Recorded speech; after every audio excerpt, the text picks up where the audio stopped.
I'd like to call the Wednesday meeting of the Kansas Board of Education to order. All of our members are present. We do need to amend our agenda to add 3 items to it before we approve it. We will add the appointment of a KSDE negotiations member. We will add an amendment to the resolution to change the October meeting date due to a conflict. And we moved Brad's report on the ESEA waiver from yesterday to today. So I would ask for a motion to approve the agenda as amended.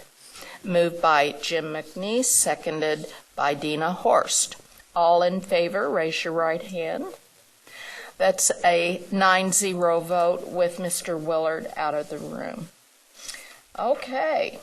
Well, we're all excited to have Marianne Perry with us today. Hi.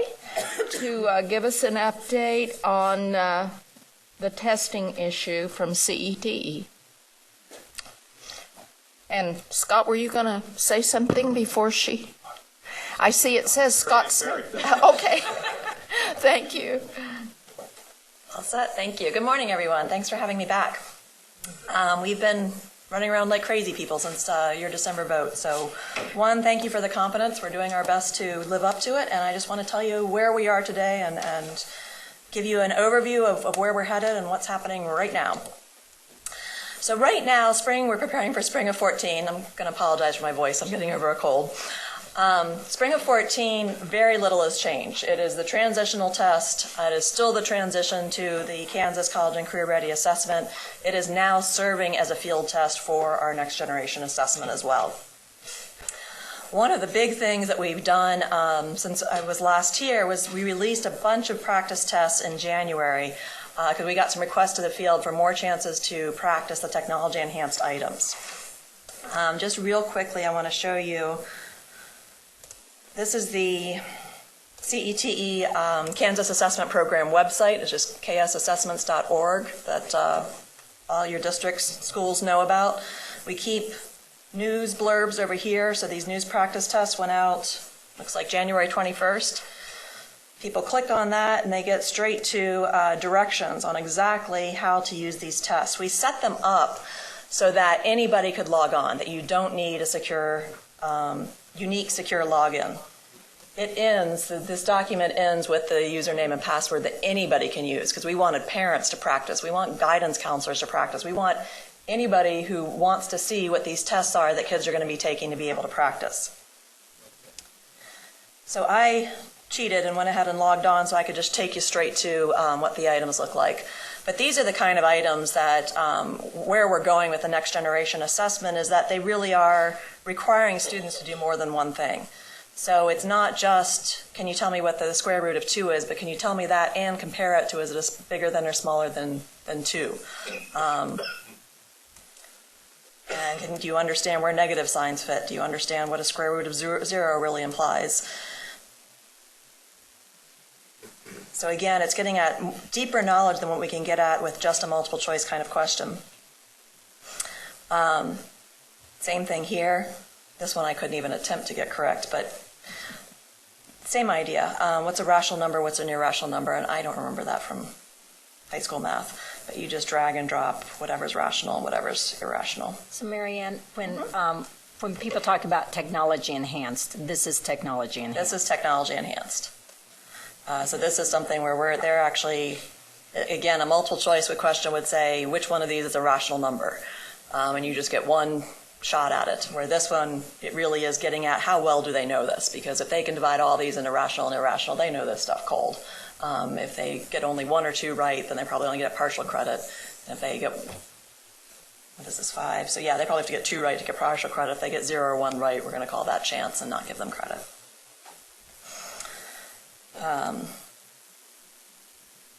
And this is just a different way to do the same thing, by dragging the words instead of the numbers. But again, this is just a practice, so the kids can practice dragging and dropping. Come on, coordinate plane, there we go. Actually, this is boring. Let me get to. Yeah. Sally Cobble has a question. Now, will these tests also be available for like an iPad? Absolutely. Okay. So if a child is used to an iPad instead of a mouse, they will be okay? Yep, you literally take your finger and you'll drag it to where it goes. Okay. And I didn't get where these are. I didn't get the website, and do you have all different ages of tests on there? Yep, let me go back to. Am I messing up your presentation? Yeah, you're fine. I'm very flexible. So this is the website, and it's just ksassessments.org. Sorry, right here. .com? Org. Org. Yes, so KS obviously is the abbreviation, and assessments is spelled out. .org. You don't need the www. Okay. Up on the address bar. I can't see. Yeah, I know. It's teeny tiny. And right now, I mean, you can get to it by going in for educators and going down to Kite, but blah, blah, blah. Right now, the easiest place is this is our big news. So new practice tests available. Since we're discussing this, are all the bugs worked out in accessing? Because I had heard comments earlier from educators about having difficulty getting to it. So, two ways to answer that question, and I want to finish answering your question as well. The practice tests, absolutely. The bugs are completely worked out. The bugs that we're currently working on, we just had a release on Saturday to improve the educator portal. Every time we have a release, there's a couple little bugs we've got to work out, and there are this time as well with the funny things. Kids who have an apostrophe in their name, we can't get to show up in educator portal. So that will be fixed tomorrow. I don't know why, but things like that are getting worked out. When we did the release on Saturday, it worked really well Saturday, Sunday, and Monday till about 10 a.m. So I don't know if the system just got overloaded with people checking on, but it went down on Monday for about 3 hours. It's back up. The questions we're getting now, I mean, the things that it improved, there is a student record for every student matched to a course, which means in a school, a student is often listed 7 times because they take 7 classes. So at a district level, if I am searching for a student and every student is listed 7 times, I can have pages and pages and pages of students I've got to get through. And for this time, we released a new feature where you now can search on a student's name as opposed to having to keep scrolling, looking for somebody's last name. So that's something we've heard that people are just thrilled with. We've improved the look of the educator portal. That seems to be working well. So right now, where we are is publishing all of our test forms for March 10th and just doing the quality control. The number one thing we have to check for is the text-to-speech. So is the text-to-speech working well? We've got a new voice this year. It seems to be going well. The second thing we're really working on are the tools. So for instance, the highlighter isn't working as well on the iPads as we need it to, so that's a glitch we're working through. So that'll be fixed by March 10th. We are working on iPad compatibility. There is one technology-enhanced template that does not work well on the iPad. Go back here. Go back to a drag and drop. If the iPad only showed the first 2 rows here, when you first see the item, the iPad thinks that's the only real area to drag to. So when you try to drag, you're stuck right there and you can't go lower. So that's the one glitch we're having on iPad, so we're working on fixing that. That'll be fixed hopefully by Friday. Those are the only big issues I'm aware of. But yeah, we had a lot of phone calls on Monday, but we got that fixed in a few hours. So yeah, we think we're going to be ready to go. We've asked schools, because of this practice test, and let me go back to here. When you click on that practice test icon, it gives you step-by-step directions. Again, it says start with downloading Kite if you haven't done it, but it just gives you screenshots and step-by-step instructions about what to do to get there. And what we've done is created a demo for each grade span. There's an elementary school demo, a middle school demo, and a high school demo. We did not do grade by grade by grade, but it is elementary kids should practice on this one, middle school kids on this one, high school kids on this one. And we've sent emails to schools, to districts, done as much as we can to advertise what we'd like them to do is simulate a testing session. If you're going to have 60 kids testing at the same time, get 60 kids into your computer lab right now and have them try the practice. Because the items that take the most bandwidth are these technology-enhanced items. So if we've got a test that's full of nothing but in technology-enhanced items and you've got your 60 kids sitting down taking them, if your bandwidth can handle that, you're in good shape for the testing window. So we've asked them to practice that, and so far we haven't heard anybody having problems, but I don't know if that means that's because they haven't tried it or because they're not having problems. But that was another purpose for doing this.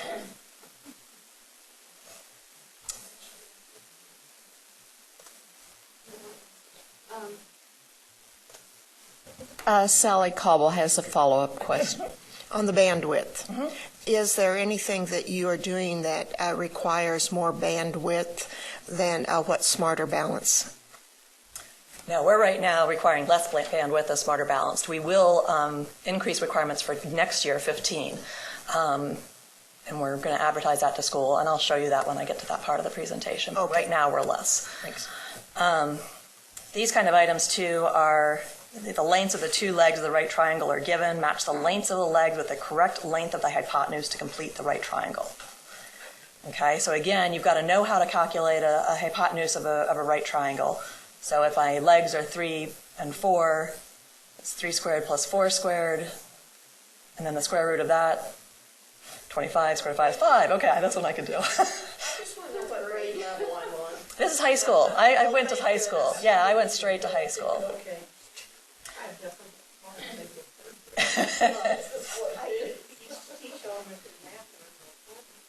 Yeah, we're sort of assuming the parents will jump into the elementary school one, but we want to make it available to anybody in Kansas who wants to see what these things are like. So again, they would have to match all these up to one of these, and there'll be one left over, so it's one left, it might be the right answer. Do you want to see more, or you want me to just keep talking? You want to see more? Okay. Yes, sir. Is there I had a perceived concern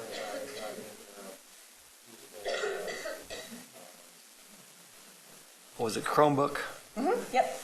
We're good for Chromebooks now? Yeah, so we've done some testing. We think the Chromebook will work. We are waiting until the last patch is made on the iPad, because right now the Chromebook has the same issue with that same item as the iPad does. As soon as it's fixed for iPad, I've just set aside one person. That's all she's going to do is QC all the items on the Chromebook. We think we're ready to go with that. It actually wasn't as complicated. The only thing, and actually the two districts that are really pushing us to say we want to use Chromebooks this year have amazing IT people. So we've said the one thing that we are going to do in the future that we did not have resources to do this year is we can set it up so that when someone enters Kite in a Chromebook, they are excluded from all other programs, so they can't go off on the internet and look up an answer. We didn't have time to get that in place, but the IT people have figured out how to do that themselves. Okay. So they said, we've got it figured out, we're going to do it ourselves that morning on all of our computers, so our computers will be secure. Okay. So we're excited about that, and we've been working with the districts that have contacted us. We have not put out word that it's going to work because we want to do our final QC before we say it's going to work, since we never promised it. But we're excited that it looks like it's going to work. Okay, good. Thank you. Here's another one I don't remember how to do, but graph the equation of y equals negative 5x plus 4, y equals mx plus b. I think something about crossing at 4 and then going 5, rise over run. I don't remember. But anyway, let's just pretend. So what it does is you graph 2 points. I'm just going to pretend for a minute. I know it's wrong. And then the computer draws the line. Yeah, I did it the wrong way. You're right. But there you go, here's your negative slope. So they can easily fix if they say, ooh, this point's off, or I just missed it by 1. You just drag it over and say, okay, I missed it by 1. So that's, again, the way we've done it in multiple choice items, is we've presented 4 graphs and said which one's right. So this one is an unlimited multiple choice question. There's so many ways they can graph it. And it's a nice way to know, do they really know it or not? Yeah, and again, so this one's just going to be a point somewhere. Math people can tell me I'm wrong again, but just a point. Okay, this is one, again, as I said, we're doing some tests too, particularly for kids who have vision and motor disabilities who can't drag and drop easily. And particularly kids who work with switches to answer questions as opposed to being able to mouse or anything. So this is that same kind of item we had a drag and drop on before, but now it's a radio button item. So radio button we can connect to a switch so that kids with disabilities can answer this item, and we think it's going to get at the same thing. I know it's wrong. He's hard on me. But the idea behind it is, and one of the things we're trying to do is, we've got both kinds of items, and we're having kids both with and without disabilities take both kinds of items to see, are they measuring the same construct? Or are we truly getting at something with some of these technology-enhanced items that kids who can't drag and drop just can't take those kinds of tests without a lot of support? So that's one of our research projects behind the scenes this year. We've also got some nice Venn diagram ones. Sort the coordinate pairs based on whether they are solutions to one or both of, to see the equation, one or both of the equations. I could do this. I just have a hard time thinking and talking at the same time. That sounded bad. When I did this in the open house, this is probably the one I picked number one. Oh, good. Okay, I feel better. Here it is. Yeah, this one was actually our version of a constructed response. These kinds of short constructed responses we can do. We can enter a number, and the computer can score it right or wrong. Again, this one is a multiple select. So what coordinates are solutions to this equation? Select all of the correct answers. So again. And we started using multiple choice, multiple select, and when I was working in Pennsylvania 3 years ago, and we sent it out in a field test, and we asked some kids to take a survey and let us know how they felt about multiple choice, multiple select. And we got the best letter from a little 7-year-old boy who said, all my life I have been told to pick the correct answer, pick the best one, and now you're telling me to pick more than one, and this is just so different than everything I've learned my entire life at age 7. So we did want to give him a chance in case anybody else had this traumatic experience of their whole life having to pick one answer. But this, again, multiple select, because there are several right answers, not the ones I picked, but there are several right answers. Okay, so those are the examples from the high school. And again, I think I've shown you this before, but when you're done, you can actually look. So I skipped item 4, so you can click on it and get right back to it. And I can answer item 4. Hey.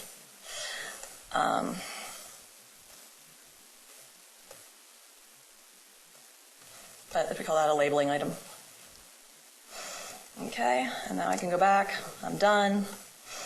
I can end. Are you really, really sure you want to end? Because once they click yes at the end of a section like this, they're out. So they can't go back in. Any questions on KITE or technology-enhanced items?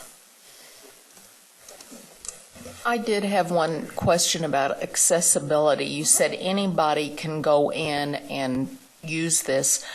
They don't need a login We provided those 3 logins I showed you here. Okay, so This it's is- there. I just didn't see it. Yeah, Okay. so this right here is in that Okay. document that's on our website. I just, rather than going through the website Yeah, slow, okay. I thought I'd pull it up. But this is here. So we've set these up. I mean, the one difference between this and what we call our formative assessments or our sample assessments is those are student-specific, so they retain the answers, so the teacher can go in and look at what the student answered.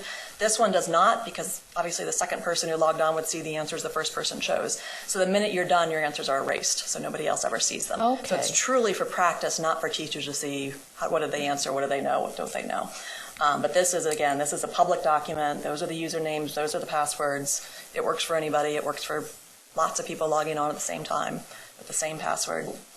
But it was actually a member of our CAC had recommended that and said, is there a way we can just have a password that works for everything and just let people practice, and can get it outside of the school so it's not secure, but let teachers practice, let parents practice. I said, let guidance counselors, principals, anybody who wants to get in there and play with it. So that's what this is about. Instead of one password, we decided it made sense to do an elementary, a middle, and a high. So 3 passwords. Kathy Bush, did you have a question? Thank you, Madam Chair. It really, it's looking good. Of course, I love to see the math test and wonder how many of us adults could even pass the elementary one, let alone the high school one. Results, when the students take the results, and I assume eventually they'll be able to see immediately what they got. So what's the timeline? Is transition going to do that, or is that going to be when we get to the final one? And maybe you're going to answer that. Let me just jump ahead real quick. So here's our overall plan. This year we can't, because this year, with the exception of items that we embedded last year, which are a very small proportion of our items, every item is truly considered a field test item. So we can't give them immediate scores this year because we don't know which items didn't work and we have to throw out. Okay. So we don't want to give them a score based on the item that once we look at the aggregate statistics, we're going to decide this was a bad item, we just need to toss it. Okay. So we don't want to give them misinformation when they missed a bad item, or if the item had all correct answers, that would be bad too. So this year too, we are going to move to reporting scores on a different scale. We've always done a 0 to 100, and it's been interpreted as a percent correct, even though we've had to equate it, so it's not exactly a percent correct. But because we are moving in 2016 to an adaptive test, percent correct no longer makes sense, because I could get 50% of the items right on the easy items, and another student could get 50% of the items right that were hard items. And the student who got 50% correct on the hard items will get a higher score than the student who got 50% correct of the easy items. Mm-hmm.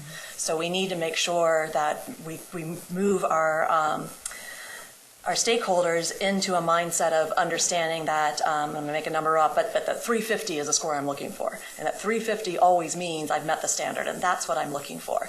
And we'll do the psychometrics behind the scene and make sure that 350 always means they've met standards and is equitable across the years and really has the same meaning.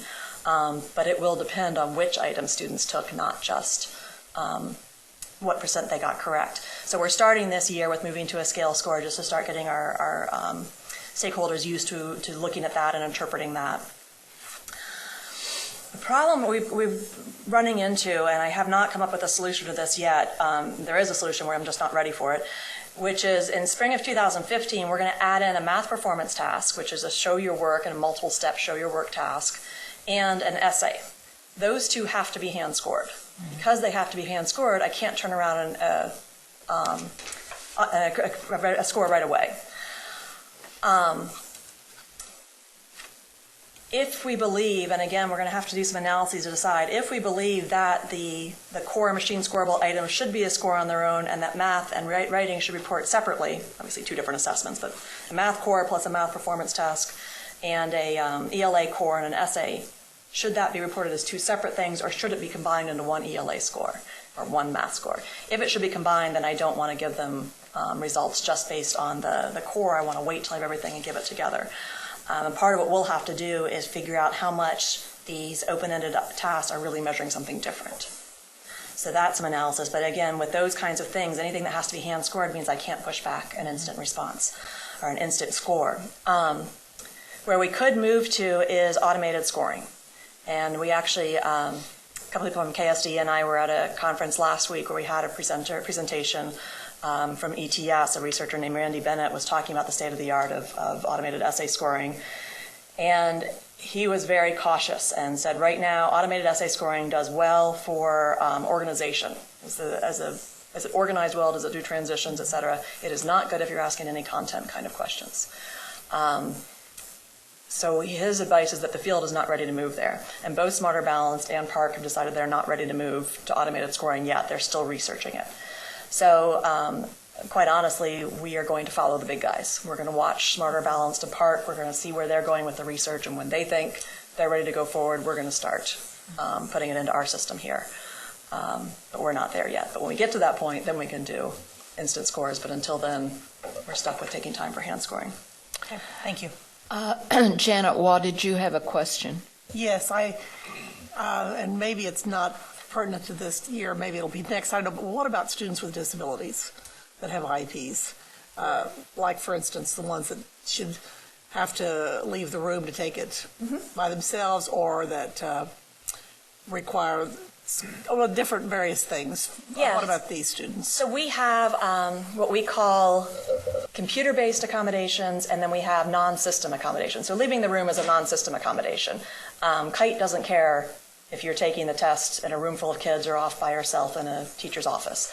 So that's a non-system accommodation. But all of those that have always been allowed by KSDE are still allowed. So the accommodations manual is online. Students can have one-on-one testing. They can still work with the teacher. They can still have extra time.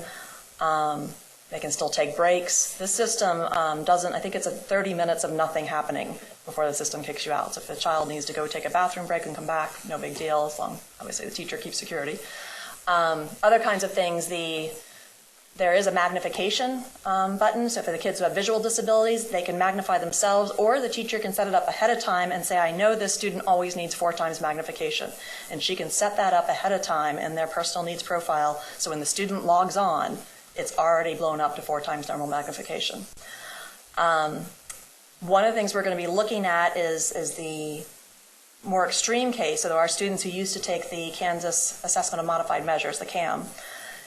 That is something we are hoping to be able to really get at some valid scores for them no later than spring of 16. Because what we're going to be doing between now and then is we know who those kids are, so we can track how they're doing on different kinds of items, so that we can see. One of the things we learned when we were creating these modified assessments is these kids with pretty severe disabilities but are not in that significant cognitive disability that puts them in the alternate assessment. It's not like they can't answer anything. They could get a lot of these questions right, but they struggled with a lot. So on the one hand, we learned some things that we call construct irrelevant variance, meaning that there's stuff in an item that doesn't give us anything to help with the item but actually hurts a kid. So we've learned enough to take those out of the item. So we've learned a lot about better item writing. But 2, we can also track these students and say which kind of items are they doing well on. And then when we get into the adaptivity, those are the items that we will be putting into a certain pathway, so those kids could get into that pathway and take items that give them a valid score, so the teacher can truly see what are they doing well and what are they struggling with. Okay. Where am I? Okay. So as I said, we're going through quality control right now because our testing window opens March 10th, so we look pretty ragged at CETE these days. So again, what we're doing this year is the backbone of what we're going to be doing in the future. And then we're adding these enhancements. The one I didn't talk about, but I mentioned earlier, is the listing section. That's what will add more bandwidth requirements to our schools. So we decided not to do everything at once, but to ease into these bandwidth issues. So we are letting district IT directors know that this is something that's coming along for 2015 is the listing section. Because students will actually, there's a couple different kinds of items. Students will listen to a short passage and then have to answer verbal questions about that passage, or the students will actually get verbal directions. So like some of the technology enhanced items, and you can picture the Venn diagram, it will say, put all the animals on the left-hand circle and all the plants on the right-hand circle, and is there a combination of a plant and animal? Something, put in the middle circle. And so they actually have to listen and follow the directions in order to sort things correctly. So what will happen then is, I want to point, anything that's multicolored, this sort of blue-red combination, means it's a field test. Anything that's a solid blue is a pre-filled test, I call it operational. It's ready to go. We know the statistics are good. We know we've got good items. So between spring 14 and 15, those two rectangles there are the same. So they can be equated directly. So we can look at growth between 14 and 15 on that section. We can look at improvement on our AMOs. We've got the same things. So we can be very comparable there. But we're going to add those 3 pieces. I mean, 1 piece to math and 2 pieces to ELA. Math performance tasks, which are open-ended, and then the essay and the listening items to the ELA. Okay, so for that year, spring of 2015, teachers will, or students will get a score for the test that's based on the core piece. But then we'll give them additional information on how they did on the math performance task and math, and on the essay and listening items that's more informational. I don't want to use the word diagnostic, but more informational about your child is doing, and it's more for teachers as much as anything. You know, your students are doing very well in the core pieces, but they're not doing as well in this part of the essay section. So the teachers know what to work on for the following year when the math performance tasks, the essay, and the listening items do count. So by spring of 16, everything is there, everything is operational, and we will add the adaptivity at that point. Jim McNeese has a question. Thank you, Madam Chair. Thank you very much for the information. It's very good and helpful. One of the issues that I recall in prior discussions here, you mentioned, I think, several meetings ago, the construction of questions and the number of questions that we'd have to have available. And there was some discussion that there would be a possible or probable release of questions by Smarter Balance that you could also tie into that would enhance the testing opportunity. Can you comment on that? Yep. We're disappointed and we're still working. Smarter Balance right now is going to charge us the same amount for buying the questions as they would have if Kansas had stayed in the consortium. Meaning they want us to buy the items for them at a cost of $6.20 per student per grade. So if I want the 8th grade items, we have to pay $6.20 times 35,000 students to get the 8th grade item set.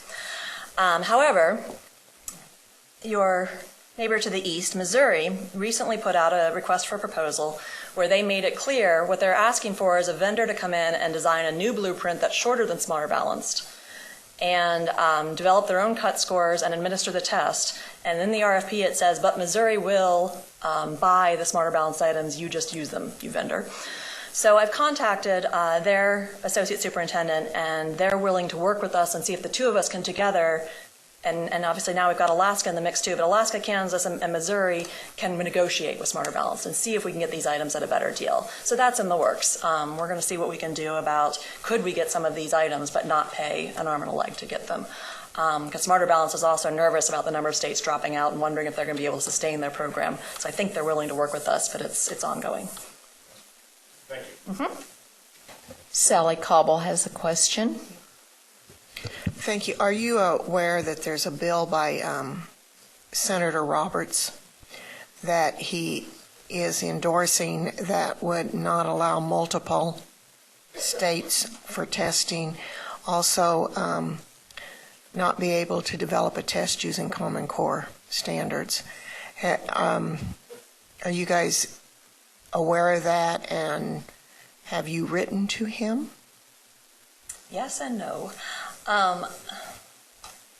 Honestly, we try very hard to stay out of politics. That's I know that's impossible in today's world, but our job is to develop good assessments to whatever standard somebody gives us. And while we won this contract with Alaska and Kansas will not receive the same assessments.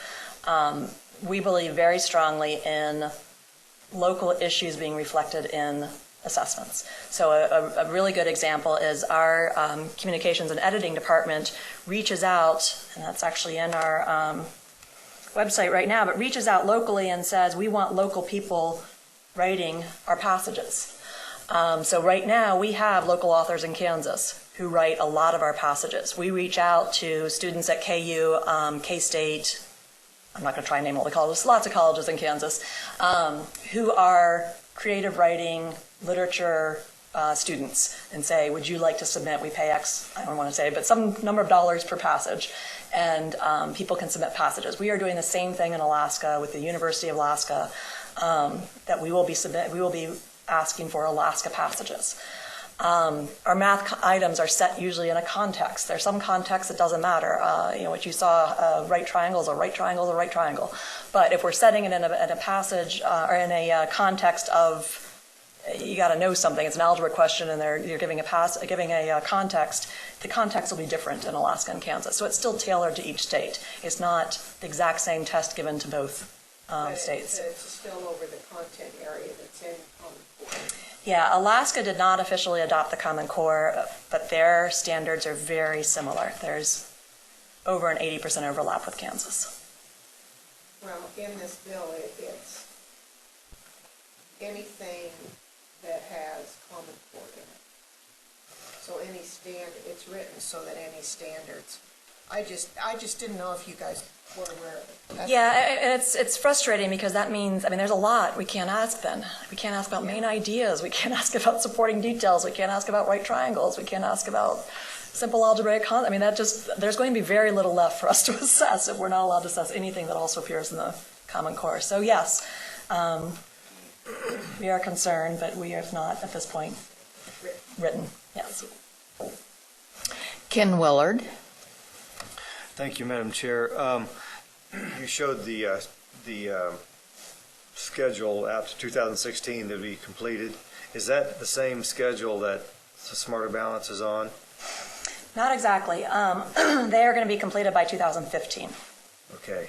So, so they're a year ahead of us. Honestly, there's issues obviously within the state, but outside of the state, we have to tell the federal government we're field testing this year and we're operational 15. So what we're saying to them, the words we're using is that that's exactly true. We are field testing in 14 and we are operational in 15, but we're going to add some enhancements to increase the alignment with the Kansas College and Career Ready standards. So that language will get us approved by the federal government. But as far as internally within the state, we won't be complete till 2016. But the other thing that allows us to do, as I said, we can now practice with our new growth model from 14 to 15 with the new teacher evaluation stuff. We can show this doesn't count, but here's what we've got so far. It gives us time, too, to actually start producing those kinds of reports and saying to teachers, does this report make sense to you? And if not, we got a year to change it because it doesn't count right now. So we can start measuring. 15 is a funny year. We can measure the core part from 14 to 15. But once we've done all the item analysis, we can actually create, I call it the ideal form in 15, which will include the core and then the math performance tasks for math and the essay and listening items for ELA, all the ones that work the best. So the ones that got the best statistics seem to work the best for our students. We can create 2 ideal forms. At that point, we can set new cut scores. So we'll be setting cut scores in the summer of 2015. At that point, too, in spring of 2016, then, we can equate from the spring to 2016 back to that ideal form in 2015. And based on what students did on whatever form they took in 15, we can project their scores onto the ideal score, so we can create a growth measure for every student from 15 to 16. So we will be exactly where we need to be, even though we're doing a little psychometrics behind the background. One more, please. You mentioned some other states, or the consortiums were concerned about losing states. Who else has left? Kentucky just left. Kentucky just left Park, yes, thank you. Again, Georgia and Oklahoma recently left Park and are developing their own assessments. Alaska just left, I think it's most recently Smarter Balanced. I think Utah was the first. And there are talks. I think Pennsylvania is pretty clear. They call themselves, they're dating both consortia, but they've made it very clear that they're not going to take either consortia test. They're going to develop their own, while they're participating members in both still. There are a couple of states that we are watching because they are developing their own assessments right now, and they're spending so much money on it that it makes me wonder as a consultant that it doesn't look like they're going to take the consortium test. There are states like Massachusetts who says we're going to stay in Park, but we're going to administer both tests for a couple of years and compare them and see which results look better, and then we're going to go with whichever one looks better. And then I sit on a couple of state technical advisory committees, so I'm privy to some information that I can't share publicly, but there are other states that are looking for other options. That's very interesting, because when I was back last month to NASB, the first question I got from somebody was, what's going on in Kansas? You guys anti-education? And I said no. But that's very interesting, because now a lot of states are doing that. So, okay. Yeah, and it's a lot of the same concerns you've heard. It's Common Core concern. It's a federally funded assessment. We're concerned about that. We're concerned about data privacy, personal identifiable information being sent all over the country. A lot of these concerns are just saying states may want to be more state-specific. And Missouri's got a concern about the length of the test. So that's one of the reasons, while they're not officially dropping out of the consortia, there are going to be these people who just buy the test, buy the items, but administer the test themselves and reduce the blueprint, so make it a smaller test.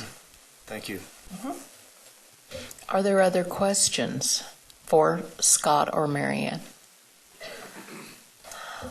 Well, this has been really informative.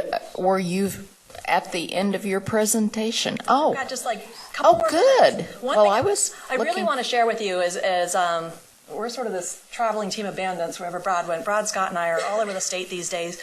One of the things that we felt very strongly about after the board discussion both in November and December is that this has got to be a Kansas test. This can't be, well, it's still Smarter Balance, but we're just giving it ourselves in Kansas rather than staying in the consortium.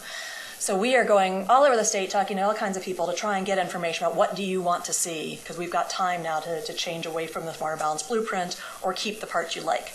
So both KSDE and CETE, probably within a week of your board decision, met with the Board of Regents. And they're very excited to be on board with these new assessments. One thing they've asked is they would really like to be involved in high school, reviewing the blueprints, even reviewing items, and setting cut scores. Their biggest concern is the community colleges across Kansas, where kids walk in, they're not kids, students walk in the day before classes and say, I've decided I want to enroll. And they don't have an ACT, they don't have an SAT, and the community colleges say, we don't know what kind of class to place them in. And so they say if there's an 11th grade test, even if they took it several years ago, and we know they know this much math, they know this much ELA, it'll help us with placements. That's their number one goal. So we will be able, they're going to work with us to create a data set of their first year students across the all colleges and universities in Kansas so that we can follow, if you scored this on the Kansas Next Generation Assessment, how do you do in your first year of whatever college or university you go to, so that we can give that information back to the colleges and universities to help them make placement decisions. So we're very excited about that. The three of us were at the United School Administrators Kansas conference last month, I think, in Wichita. And again, we got a lot of feedback on the kinds of things they want to see, how many performance levels do they want. One thing that's interesting, we've talked to both ESEA Kansas and the Kansas Assessment Advisory Council on the issue of Smarter Balance was set up so that you took the computer scored test, and then depending on how you did, you might get an easy essay or a hard essay to write. And how do you, it was supposed to be even more adaptive that way. And everybody I've talked to in Kansas is against that. They say, one, that messes up our schedules because it means you have to do the computer part first before you can do the essay. And we want to be able to spread our kids out. And some of them work on the essay first, some work on the computer-based part first. And they said, we just want to know how kids did on this essay. And it also, one thing we talked about at the Kansas College and Career Ready Assessment Advisory Committee, Monday, I guess it was just Monday, is they also are hoping we'll be able to release every essay or every essay prompt and every math performance task each year after we administer it, so that the teachers can actually see, here was the prompt, here's the rubric, here's how my kids did, here's what the score was they got, and they can really see get more diagnostic information that way. We are also going to be reaching out to educators. One of the things we're doing right now is we've got job postings up. We went through the CAC, the Kansas Assessment Advisory Council, and we are asking for up to 4 teachers across the state of Kansas to come be a fellow at CETE this next year, where we will pay the district their salary, their benefits, whatever they cost. They come work with us, and they help us write some of these items, develop the blueprints, make sure this is something. We've got former teachers, retired teachers working with us, but this would give us someone that was right in the classroom dealing with the issues right today. So we're looking for 1 ELA, 1 math, 1 science, 1 social studies to come work with us, and we reimburse the districts. And then also they will help us lead all these teacher committees we want to have. So we're involving teachers in some of the design decisions, involving teachers in item writing, item reviewing. Range finding is for these essays. Once kids write essays, we have to say, what does a perfect 4 look like? What does a 3 look like? What does a 2? And they go through and they actually pull out essays that this is a really solid 2. That's range finding, actually scoring the essays and then studying the cut scores. We want teachers involved in all of this. This is truly a Kansas assessment with Kansas fingerprints all over it. We've also been reaching out to the administrators because, one, they need to support the teachers being involved because it does take time. When we get to the point where we're producing new reports, we want to make sure we're conducting focus groups of all these groups to make sure the reports give the information they need. And we're looking into, I mentioned before, cross-content development. So students write 1 essay based on 2 texts that are about some historical event, and we grade it using the ELA content standards and ELA rubric and give them an ELA writing score. But there's a separate rubric for history that talks more about the content, the facts, and are they getting do they truly show that they're understanding the importance of the historical event? And it gets a history grade, and that goes into their history test. And that's going to require, for it to work well, we need that to also be happening in classrooms, that the writing teachers are working with the history government teachers, and that they're looking at both kinds of things in writing. I already talked about Board of Regents. I think this is my last slide. So this summative assessment, this is where we are completely. So ELA complete in 16, math complete in 16. We've got new history government standards where you are piloting some items this spring, but that will be complete in 16, and we are just starting to look at developing new science assessments based on the next generation science standards. So we will start piloting that next year, 15, and have that complete by 17. In addition, right now, what we're calling formative tools are really more like sample items. We will develop the capacity for teachers to build their own forms, but by 2016, we're going to start developing what I consider to be true formative tools, which are things between the student and the teacher, ongoing, embedded in instruction.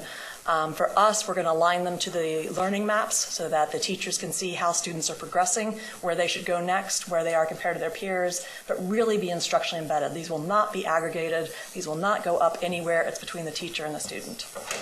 So that's our long-term goal. That's it. Now I'm done, Madam Chair. Are there further questions? This has been so informative. Dina, did you have a question? No, I haven't put my name on the list, but yes.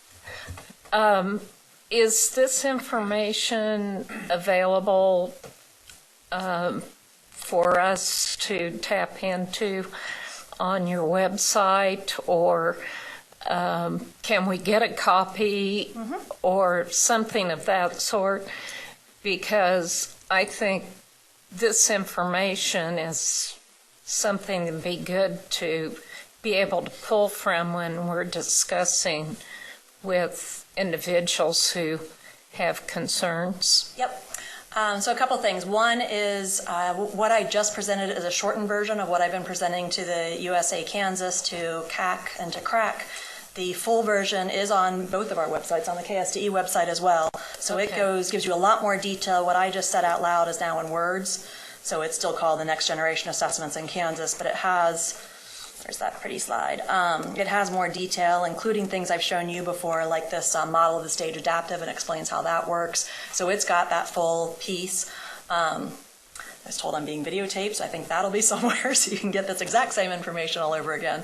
But yes, we have this up here, so it is downloadable from all those sites. Thank you.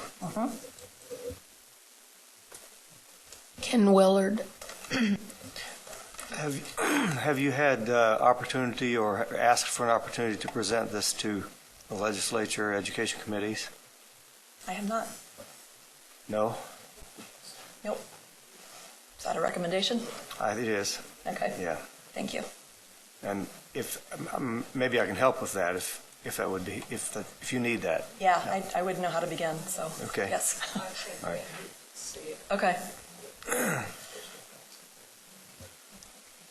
Other questions or comments? I guess I would have one. Steve Roberts. Thank you, Madam Chair. Hypothetically, I'm teaching middle school math, and I've got a couple real aces that I'd like to move up to high school work. Do you envision that I'd be able to use the results of this to facilitate that, to bump my kids out of 8th grade math into 10th grade honors geometry, that kind of thing? Not yet. By the time we get to the stage adaptive test in 16, below this we have a prayer of seeing it. This bottom pathway, if you trace all the way down the bottom, says third stage very hard. That's something we can certainly, and these are the kinds of issues we're trying to work out with educators right now about what's useful to you, what do you want to see. I'm sorry, with the very top part, the way it says very hard, the very bottom one says very easy. Is that something they want? Is that something we would put into an 8th grade test, is go out of grade level to see where they are? That's something that's still on the table. We don't need to decide that today, so we are just asking for opinions from school administrators, educators, district folks about what's useful for them. What do they want to know, particularly about the top and the bottom, the very hard assessment and the very low assessment. We can go out of grade level. We don't have to. It's just up to see. The other thing, as you said, we've got, we're in the process right now of negotiating a contract with Alaska Department of Ed. Alaska is a grades 3 through 11 state, so we will be developing 9th and 10th grade items for them. So that would also allow us to put some items in the Kansas test if we wanted to go out of grade level for the 8th grade test. We would have 9th and 10th grade items developed through our other contract that we could insert into the Kansas assessment.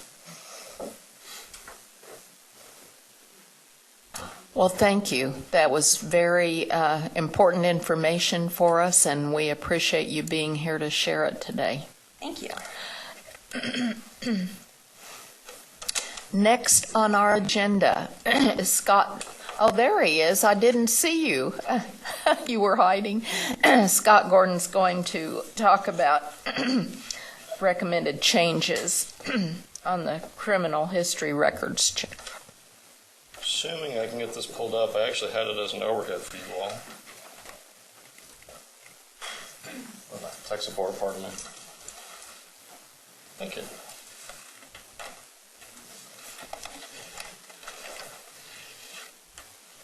So complicated.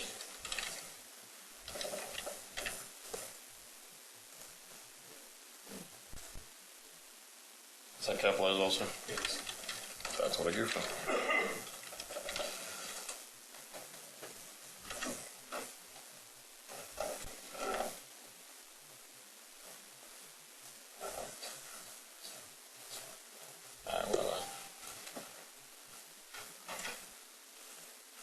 Okay, these are different orders then.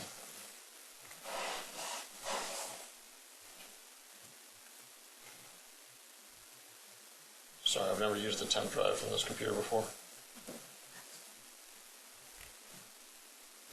Well, let me just skip this part.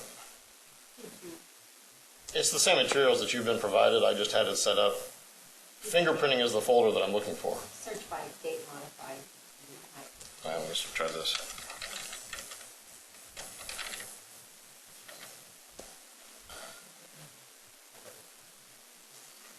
Maybe I didn't do it right.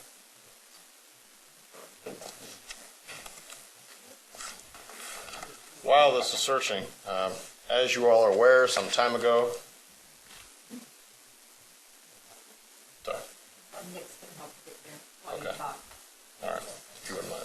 I'm looking for a folder that says fingerprinting in capital letters. Several months ago, you all asked for a non-legislative solution to getting full background checks for all teachers. We've talked about this several times. What you now have is, thank you. This is the material that's actually provided to you in your packet. The underlying material is what has been added to the original version of the regulation. As you are aware, really the only change that we've suggested is that anyone licensed in the state of Kansas, when they go to renew their license, if we don't already have a set of their fingerprints on file with the KBI and the FBI, then they would need to submit a set of fingerprints. The cost would be $50, just like if you were applying for a brand new license. The reason why we're making that provision that it's, if we have your fingerprints on file already, we don't need them again. We already have you enrolled in the RATBAC system so that anything that we would catch on a fingerprint check today that happened in the past 5 years is going to show up in RATBAC anyway. I know there were some questions as to whether or not we needed to fingerprint every 5 years or if we need to fingerprint someone or receive fingerprints every single time they apply for a license. We don't believe so. And the KBI has explained to us, and we rely on the KBI's RATBAC system to keep us up to date whenever someone has any change to their criminal history. I think I've explained it this way before, but you submit your fingerprints, we get a result back. That's kind of an image. RATBAC works by any time there's a change in that image, we get a report. So if it's a new hit, if it's a new arrest, if it's a new conviction, if a case has actually been expunged and it's no longer a part of their record, we find that information out. That's why we don't think it's necessary to repeatedly ask for new sets of fingerprints. We've kind of talked about this quite a bit. You have the language in front of you that I'm proposing. Really, we're not changing that much to the way the fingerprinting already works. We're just asking to be able to enroll anyone that wants to renew their license, whereas with the current regulation, we can't do that. We don't have a grounds. Any questions? Ken Willard. Thank you, Madam Chair. Scott, I have been told by a sponsor of the bill that's in the legislature, that it is important to get new fingerprints every 5 years because it's possible to have fingerprints to change because of injuries or that sort of thing.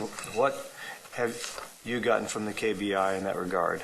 Well, what's interesting about that, and I was present during the hearing earlier this week on Senate Bill 335, I believe that's what you're referring to. And if you will review, and I don't know if you've seen it yet or not, KBI submitted written testimony for that hearing. No, I've not seen it. Well, the KBI even explains that, they explain the RATPAC system. Okay. So it seems strange to me that the KBI would inform someone else, we have to get fingerprints every 5 years, and yet their written testimony to the Senate committee is, we can have the same information in RATPAC. Okay. So, I mean, I have never heard of fingerprinting changing unless you physically, chemically change your fingerprints. Yeah. Yes, I suppose there is the risk that someone can melt their fingerprints off. But if you get a scratch or whatever on your finger, if you cut it, when that heals, it goes back to your regular form of what your fingerprint's always been. I don't know where that information's coming from or what it is. All I can rely on what KBI has told us. When the fingerprints are taken that we're talking about, is it just thumbprints or is it 10 fingerprints or what? It's all 10 fingers. All 10 fingers, okay. They always do all 10 fingers, and I think sometimes they'll actually do a palm print. Right. They do that for several reasons. The most obvious, the reason why we ever started fingerprinting or why the police ever started using fingerprints, you never know what finger is going to be used to grab a gun. Right. So you got to have all of them. Right. So if there's one print that really doesn't show up very well, you've got 9 others to try to collect. But yeah, it's the fingerprint cards that are submitted, it's all 10 fingers. So unless a person lost their hands, they're probably going to be identifiable. Right. Yeah. Okay, thank you. Dina Horst. Thank you, Madam Chair. Scott, you and I have visited about this, but I think there are a lot of teachers who volunteer for various organizations and have had their fingerprints taken, and they're on file, but not under the auspices of the State Department. So could you explain a little more about how those actually can be, how if a fingerprint shows up somewhere, how do they access it? Can they access it by name, or is it by fingerprints only? It's my understanding that they are organized and indexed by fingerprint only. They're coded by fingerprint. That was a decision that I believe the KBI made some time ago when they were developing this system. And part of the problem is everyone thinks, well, why can't I just submit my name and social security number and you pull up my fingerprints? Well, that's backwards. You're using the wrong key to open the lock. It would be like trying to get your password open on your computer by talking into it instead of using the keyboard. They're only indexed by the unique code that's generated by your fingerprints. And so it's not like you can call the KBI up. Again, this is my understanding. You can't call the KBI up and, hey, can you send me the fingerprints for this individual person? They just don't have it set up that way. And it's their operating procedure, and I know the question came up, was this a matter of law or was this a matter of just their operating procedure? I had reported a couple of months ago that it was my understanding that it was a matter of law, that they could not just re-release or reuse the fingerprints. In all candor, I'm still trying to find out exactly where that law is. I think it's actually just operating procedure with the KBI, and they're working in cooperation with the FBI. If there is a law that guides this, I haven't found it yet, and I have been looking. But it's my understanding that's just the way their system is set up. And that whenever you give permission for the KBI or the FBI to release your fingerprint information, You're giving permission to that specific agency. You're not giving that permission to anyone that asks for it. So even though when you may have submitted fingerprint, or anybody may have submitted fingerprints 8 years ago, for you to go back and say, well, I changed my mind, go ahead and release that information to X, Y, and Z, they would basically have to go back to everyone and say, okay, well, now you have to sign new releases for all of your fingerprint information. And I don't even know if that's possible. I suppose it would be possible, but I have no idea who has fingerprints with the KBI and who doesn't. Or if they're even the same person that's applying for a teaching license now. Okay, thank you. Sally Cobble. Thank you, Madam Chairman. I have a couple of questions. If they were ever in the military, does the KBI and FBI have their fingerprints? I have no idea. So they still need to be fingerprinted Right. again? Okay. The other, I'm assuming, yes, they would have been fingerprinted at some point. well, they are, but, I mean, I don't know if they have access to them. I certainly don't know if they could just give us that information. I don't believe they can. I don't believe they will. We've okay. asked for this, and they've said no. You know, I don't have problems with fingerprinting people when they get licensed. There's a lot of professionals that are having to do that now.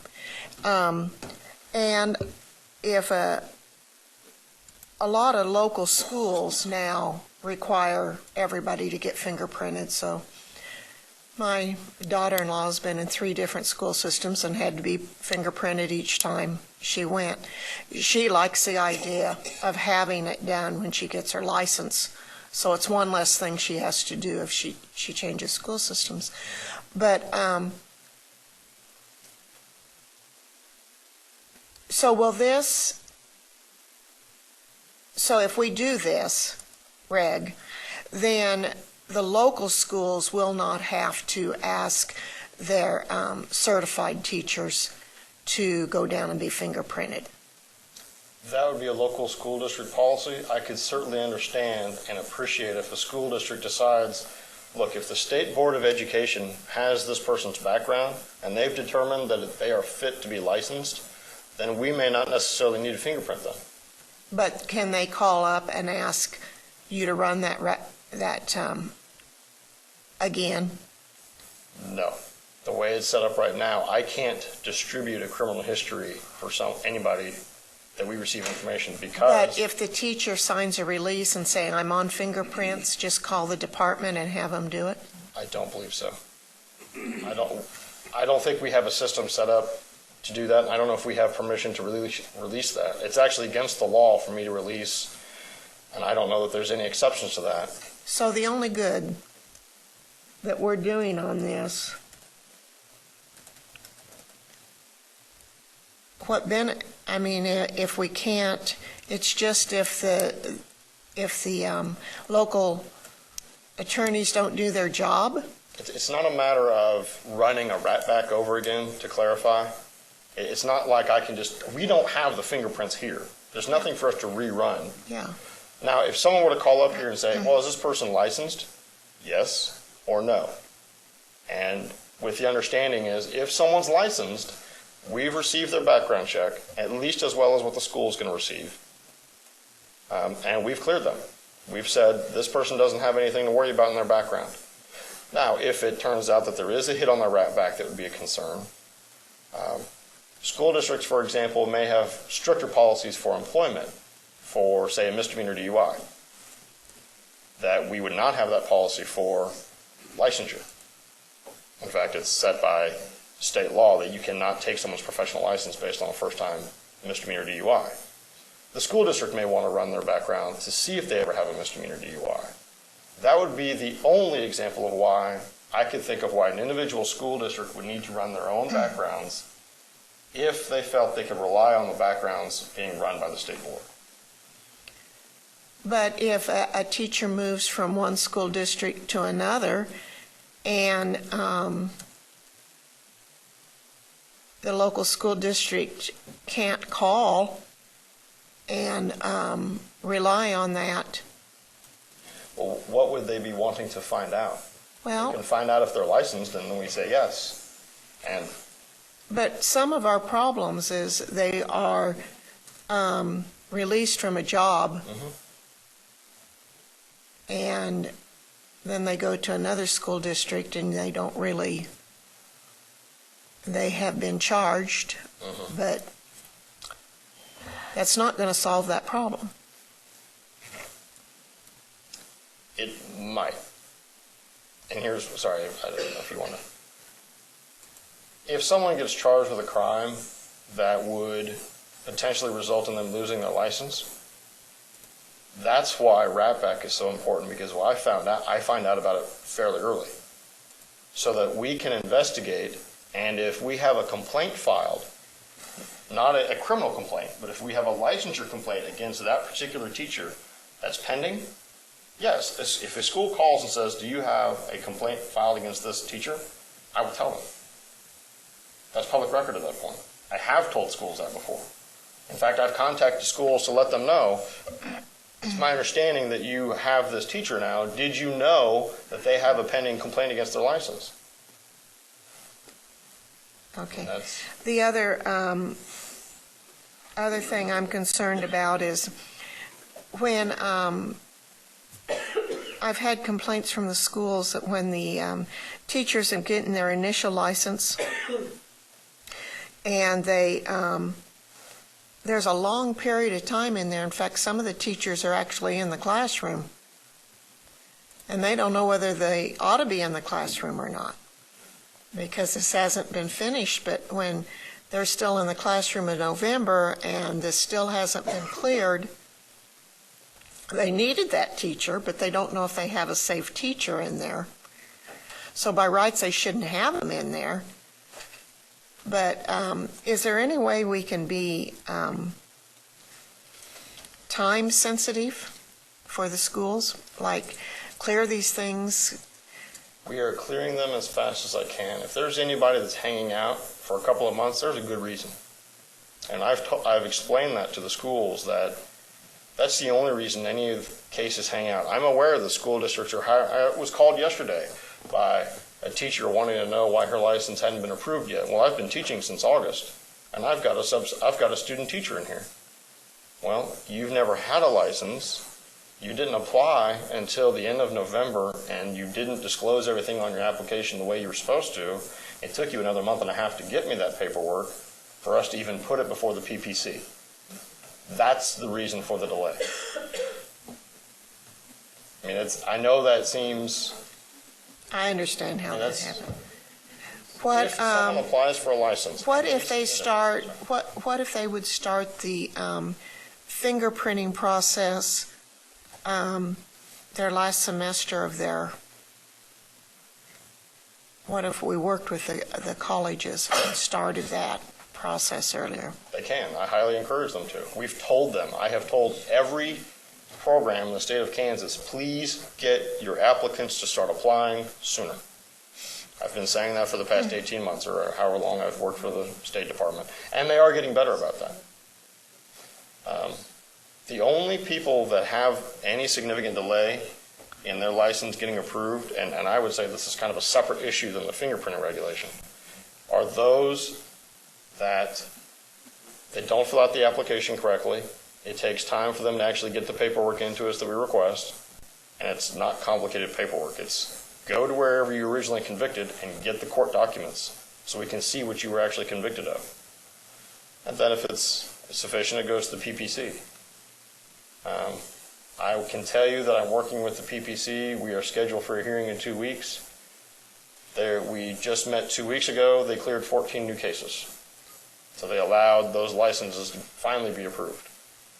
We are changing that process to where there's not such a long delay between when they meet. I understand there's pressure there to get those done, or there's a need to get those approved. That's all my questions. Yeah. Okay. John Bacon. Thank you. This is kind of a detailed question, I guess, as far as the process. We're allowing properly trained school personnel to take the fingerprints. And that's actually a highlight of the regulation I wanted to point out. Yeah. Is that I don't know how easy it is to get fingerprinted. I know the state is requiring a lot of municipalities, their court systems, to install these fingerprint machines and have them hooked up with the state. So what I was wondering is, who gets the $50? And if, like, for instance, if we have one in Olathe and the teachers in Olathe could go and get it done for $20, would that be sufficient enough to meet this requirement? The difference that I think you're referring to is the charge of the actual process of getting fingerprinted. Yes. Versus you submitting your fingerprints for agency purposes. Okay. It doesn't matter who actually inks your hands and puts it on the piece of paper. These are all digital, I think. Does those qualify? The digital where you don't ink? Because of the way our system is set up, to where they don't send them in large batches and they have to tie in the fingerprint with the fee, then they can't do the digital scanning. They have to actually be ink and paper. Wow. I think Susan. Sorry. Can we get, can What we, they do, if they take them electronically, they can actually print them off onto the card and then send it in. with the $50? So that'd actually be two charges then. One for the, No. potentially. Most law enforcement agencies don't charge you to fingerprint. And here's Okay. why. Okay. Here's why we changed the regulation to allow anyone that's properly trained in the schools. We found out from the Highway Patrol that they will actually travel out and set up trainings for school districts. Train your local resource officers or counselors or whoever you want in the school to actually do the fingerprinting. So the teacher, because we've had some concerns that it's going to take a lot of time for them to find an agency, maybe out in western Kansas, they can get fingerprinted. Well, if the school has it set up, I think roughly $120, $130 for a kit, which is basically the ink, the pads, and explains to them how to do it. The licensed personnel can just get fingerprinted at the school instead of having to run around town trying to find a law enforcement office that's open at convenient times. Okay. That's why we included that in the regulation, to kind of All right. make it easier to get that done. Thank you. Yeah. Dina Horst. Kind of piggybacking on what you just talked about. Could a service Center also offer that to smaller districts, for example, that they serve, or does it have to be the school district itself? No, I think the way that we have it written, that's the old regulation. I'm sorry. Give me just a moment here. Just, in all honesty, the intent is anyone that can properly do the fingerprints, I don't really care who they are, so long as the KBI can accept those prints because they've done them correctly. That's the only reason why we say it needs to be properly trained school personnel. There needs to be able to, yeah. Okay, so tell me if the law enforcement isn't charging for the fingerprinting, why is it $50? The KBI charges $35, and to add the FBI, and it's the extra $15. It's so that we get access to all that information. So it's so that the information is accessible. Right. Okay. I And don't believe either Topeka Police Department or Shawnee County Sheriff's Office, you can get in, get fingerprinted. They're not going to charge you for the actual process of getting fingerprinted, of putting ink on your hands. Some agencies do, some don't. okay. Can you tell me which professions? I heard someone say that other professions require fingerprinting as well. Mm-hmm. Could you tell us some of who those are? Whenever this came out in the Friday follow-up letter, I believe. I believe the Board of Healing Arts requires it. I don't recall if nursing requires it or not.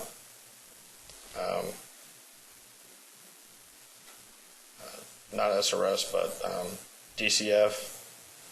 I thought at one time was requiring fingerprinting. Just about all of the agencies, to practice law, you have to be fingerprinted and go through that process as well. And I know most state education agencies outside of Kansas also require fingerprinting. I mean, Kansas requires fingerprinting for teachers, for anyone that lets their license expire or that's new. Right. So we're not even suggesting changing that. That's the way it's been since 2002. We're just expanding it. It's kind of the mindset of it's okay to require fingerprinting for the new. Why is it not okay to require fingerprinting for people that are grandfathered in? So yeah, the Kansas Board of Education is one state agency that requires fingerprints for licensure. And I apologize, I don't have the list of the agencies that I looked up with me. I just thought that if some of those individuals who take affront at being fingerprinted that I'm hearing from might think again if they knew lots of other professions are also asked to provide their fingerprints. So yes, I understand. That's part of my focus, but anyway, thank you. Janet Wall. Thank you. Just to piggyback on what Dina was saying, what about early childhood places, daycares, preschools? Is there a requirement for fingerprinting for those? I don't recall if they are required for that or not. I want to say yes, but I don't recall. Seems like I had heard that there was a requirement, right, basically for anyone dealing with children, but I didn't know. I just wanted to. I know you have to be licensed I know you to do run a daycare center and to work in one, but I don't recall what their fingerprint requirements are, and I don't recall if they submit their fingerprints to FBI or not. Because a lot of state agencies will only do a name-based search through the KBI. We've had applicants come through that they'll say, well, I'm licensed as a drug counselor. Well, that's because the KBI did a name-based search and they didn't find out about your 4 felonies in California. What about social services, people that work with families, are they? Did you say that? So. You believe that? They are, yes. Okay. And just about every professional license in Kansas requires some kind of background check. Okay. Whether they require a full fingerprint check like the Board of Education, not all of them do. I know that. Mm-hmm. Well, the feedback I'm getting is not concerned with the fingerprinting. I mean, personally, I've heard others, I've gotten some others that are concerned, they're offended by it. The concern I'm getting mainly is the cost. Sure. Because, let's face it, teachers aren't paid the highest. They're not paid, they're not accountants or insurance people. And that's, I did the math. It's going to be 6 months before this. In all likelihood, it'll probably be about 6 months before this comes into effect. That's about 28 cents a day between now and 6 months from now, and you save up the $50 required for one time. Do you know approximately how many we're looking at? 35,000, I think, is the most recent calculation we have. We have 35,000 licensed professionals that we don't have fingerprints for. But yet that's probably won't be true because there's I would think a few thousand of those at least that probably will not renew. That maybe have left the profession or retired. How many, we ran these numbers before and it had not dropped off as quickly as you thought.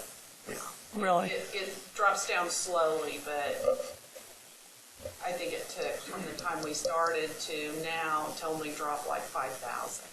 That was okay. 10 years? 2002. Yeah, since 2002, that number has decreased by 10,000. Okay, So. thank you. And that would be spread over 5 years if you consider all those have a 5-year professional license. So they're not all going to come in at once. Right. Sally Cobble. Well, I was just going to add to Dina's comment that anytime any more of these professionals that are going to work for large companies, they're being asked to be fingerprinted, even optometrists, that type of thing. And you know, times change. We may like to do what we're doing, but we do have some accountability for safety. And my concern on this whole thing is we do this, but we're able to use it in the manner in which we want to be able to use it. And I'm not real sure there's enough flexibility in this RATBAC program for the local schools to use it once the people have been licensed. You know, they come in with a license with a fingerprint, and they move from district to district. And so that, you know, the teachers are thinking that they don't have to give fingerprints again because they have it on file with their license. And that may not be true. That's the part of this that I don't know if it's flexible enough for the system that we want it to be, which concerns me. As far as being fingerprinted, I don't look at it as offensive or anything. There isn't a field alive that isn't having to be doing that, especially if you work with children. And so many places anymore make all the volunteers be fingerprinted too. But my concern with this RATBAC program is that we're going to think we can do some things with it that we're not going to be able to. It's not going to keep me from voting for it, but I am concerned about the flexibility and that. But if I could interject, Sally, what we're talking about here is licensing teachers. It's not our responsibility to get into the hiring process and the information local districts want. And if there is some major problem, it will show up to our department that licenses teachers, and something will cause a red flag there. And if it's a real issue, there will no longer be a license issued. Is that not correct? That's the I mean, our responsibility is to license teachers. And I feel very strongly about this because I have been disappointed with the hodgepodge approach that we've been trying to deal with for several years. We discussed this years ago and backed off, thinking that the district attorneys or whatever process was there would give us the information we need. It doesn't. To me, this is about having a systematic process that assures us that nothing is slipping through the cracks and that our children are safe. And so, sorry for that little editorial, but we're talking about licenses here. And I think it does do what we need in the way of having a systematic process. Ken Willard. Thank you, Madam Chair. In response to an earlier question, other people have to be fingerprinted. I was in financial services, had to be fingerprinted so that we could handle variable products or stock-related products. So it was a standard procedure. We all had to be fingerprinted for that. And I know that I hear this often that, you know, teachers don't make enough money and it's an imposition upon them. But some of those teachers in the off months actually go to work for an insurance company as an adjuster or whatever, and probably going to have to be fingerprinted. I'm just not convinced that this $50 is a legitimate reason to be concerned about this. The Senate Bill 335 has a fiscal note attached to it, which is something like to license or to fingerprint every teacher at every renewal would amount to something like $13,000 a year, which would be a $625,000 cost to the state per year to do that. So, and it's not necessary from what I've been able to understand. So, and it seems to me in addressing Sally's concern that this does, I mean, I don't know what kind of flexibility we need. If a teacher transfers from one district to another and the district calls and said, is this teacher in good standing based on the background check, and you say yes, then that should take care of the concerns, or if there has something come up, you would let them know. Now, am I correct in understanding that you are notified of a potential problem, a potential conviction, even before the conviction? I mean, you're notified early if the KBI gets involved. If the prosecuting office or the area where the person gets arrested and they get booked, that's the point where someone gets fingerprinted. So long as that agency submits that information to the KBI, I find out about it within a week. Okay. That's how we get the rat back. Okay. And to kind of to answer the question, running again, it's not a matter of running it again. They do it for us. It's kind of we automatically enroll them in it the way we have been for several years. Right. If we have the fingerprints on file, that's right. Okay. So at a given time, you could just, because we have the fingerprints on file, you could just inquire to see if there's been any activity. It's not. I'll put it this way: if I haven't heard anything, then there hasn't been any activity that they can tell me about based on the fingerprints. Okay. It's very, I don't want to say passive, but I don't have to keep asking. Yeah. Okay. Hey, we have this person with fingerprints. I've got these 3,000 people. What's happened with them? No, it's okay. We haven't told you anything that's happened, so nothing has. Okay. And we're kind of the receivers of that information. I get the information from prosecuting attorneys and the school districts as well. I mean, the fingerprints are not the end-all source of information. It's just an extra source that I don't have access to yet. Right. For 35,000. Okay. Thank you. Carolyn Campbell. Thank you, ma'am. My thoughts have been expressed by Jana.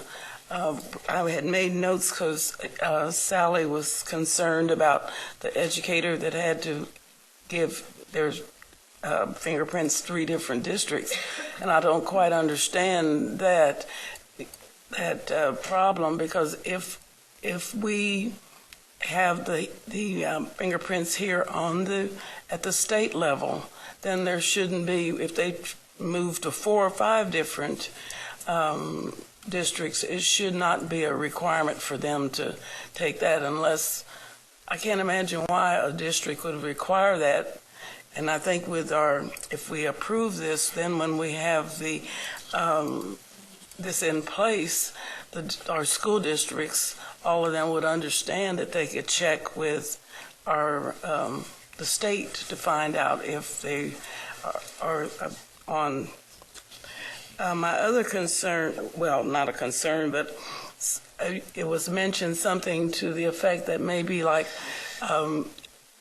when our colleges, we could maybe encourage them to start in their program to encourage these young people, educators rather, to get the fingerprints done then as part of getting that degree. So, for what it's worth, and I'll share with you, before I brought this to you, I sought out feedback from several attorneys that deal with education law. I've contacted KSDE and KNEA, and they've had the chance to review this regulation as a draft that went before you. The Professional Standards Board reviewed it. Based on that is how we changed some of it from my original draft. The feedback that I have received, yes, people don't want to pay the $50. But overall, they've been very supportive of the idea. And some of the feedback has been, well, why aren't we fingerprinting them earlier? Or why aren't we fingerprinting everyone that works in the school? We can. I don't think that that's exclusive, or that doesn't stop this regulation from being effective. It's just an extra step that could occur. But yeah, those are the 2 main areas of concerns that I've heard from the field, or those that I've contacted. Ken Willard. One more point of clarification. You talked, Scott, about background checks that schools traditionally do. They would not be necessary in this case. Is that what you're saying? I can't tell the school what they should and shouldn't do with background. I would hope that the school district could feel secure that if we license, or if you license someone, then whatever shows up on their background, you feel it's not worth keeping them from a classroom. Okay. And then the school has the option, if they want to do background checks or do fingerprints for any of their classified people as well, right? Right. Okay. Thank you.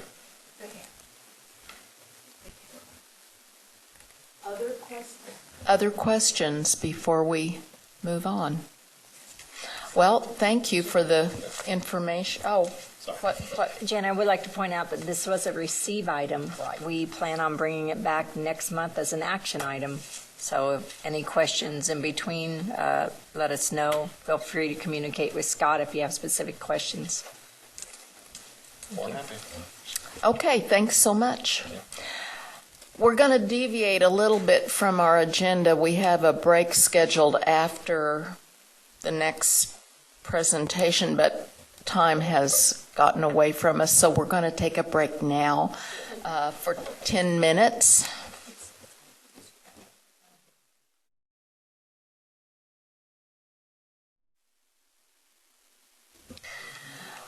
It looks as if all members are present here, and Brad's been waiting patiently for 2 days to give us an update on the ESEA waiver.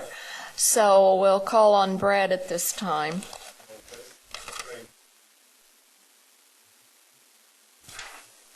I am here to give you the highly anticipated update on the Kansas ESEA flexibility waiver.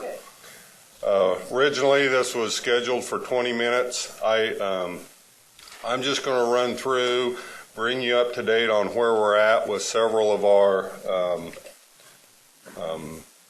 steps in the process, and then if you have questions, want me to get more detailed in any of these, I'd be happy to do it. We really have 5 things we're working with around our waiver. The first one is every state that currently has an ESEA flexibility waiver, they all expire June 30th of this summer. It was never anticipated for waivers to be long-term. They were initially for 2 years. U.S. Department of Ed was hoping that ESEA would be reauthorized by then. Since it has not been, and it doesn't appear that it's going to happen in the foreseeable future, they're just allowing states to submit a letter this spring that they would like to extend it for 1 more year. So that's one thing we're working on. We also have a response to our current conditional high-risk status, so I'll give you an update on that.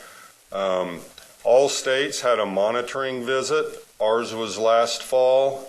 We should be receiving the letter from that, and if there's anything, I'll give you an update on that monitoring visit. We do have some things that we want to amend in our current waiver that when we submitted our waiver back in 2011, there were just things that we now want to amend. And also, we brought to you last fall that the use of student growth on assessments as it unfolds in a teacher or a leader's evaluation, extending the use of that another year. So I'll give you an update on each one of those. First of all, extending our waiver. States are given the option, if they want to request to continue their waiver into the 14-15 school year. We will be doing so. And the deadline is either February 28th or 60 days after we receive our monitoring visit letter. We should be receiving that this week. They contacted us, so we actually, the clock 60 days will start ticking as soon as we receive that. So we have a couple months to work on that. Brad, that says fall 2012. Did it mean fall 2013? Excuse me. Fall 2013. Okay. That should be 2013. Thank you. Sorry about that.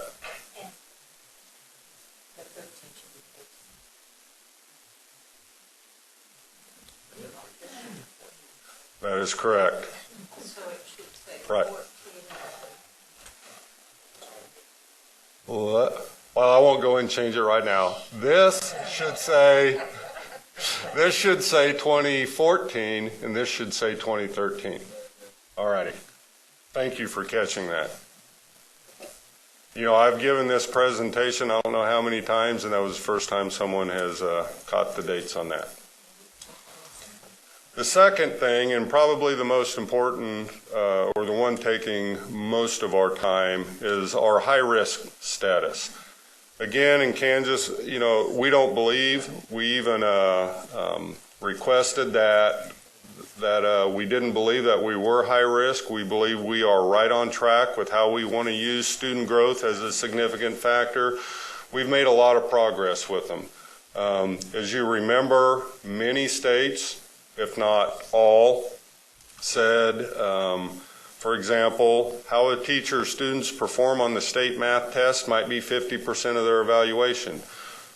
We always have and still say we don't believe it's 1%, because then you get into just a rough calculation.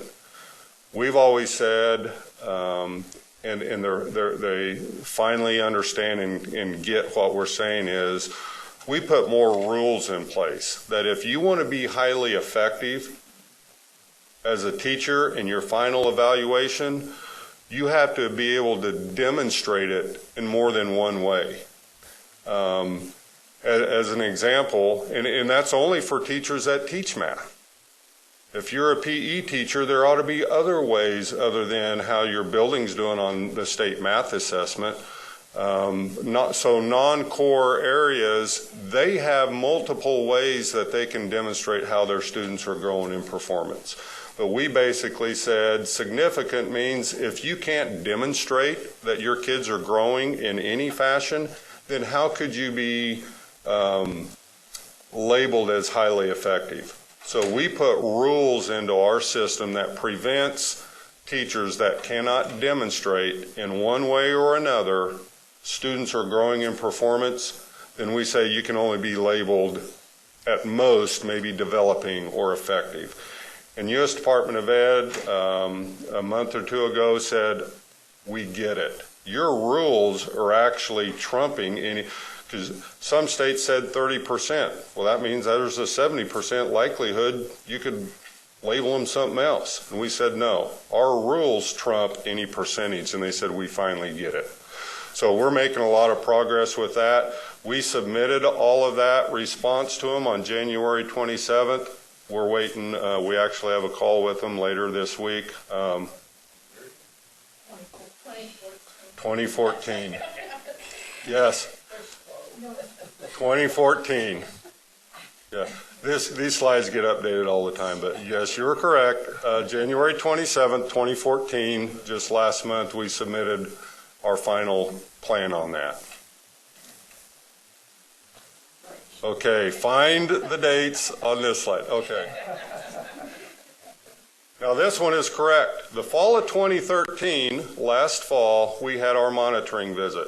They were very happy or pleased with probably the biggest thing that they praised Kansas on were all the constituents and parties across the state that came in and worked on and gave voice and input on where we wanted to be with our waiver. Matter of fact, they said even during the monitoring visit, they met more people that came to the table to give them an update than any other state. We had K-PERC there, the Kansas parents group. They were very pleased that it just wasn't three of us telling them what we were doing. We brought in people from all over the state to let them know what it was actually going on in buildings and classrooms. So there weren't any really great findings. There were just some technical things, language we needed to update, probably some dates that we said 13 and it should have been 14, but just some technical requirements. We should receive that official letter this week. They told us we should get it this week. That's when the 60 days starts that we have to make any amendments to submit and request to extend our waiver for one more year. Some items that obviously we need to amend in the waiver that we currently live under. The first one, we're no longer with Smarter Balanced, so we had to submit to them, U.S. Department of Ed, how we will use CETE. That letter was already written. Dr. Scott Smith and Dr. Mary Ann Perry both worked on sending in, telling them specifically like what Mary Ann, I'm just going to go first names because that's what we do every day. Probably the biggest advantage was what this board did a year ago, and that was when you voted to not administer the old test again this year and have CETE develop this transitional, there were huge benefits to that because we now have that in place. It doesn't change. We're still going to have that, but that is the future of our assessment.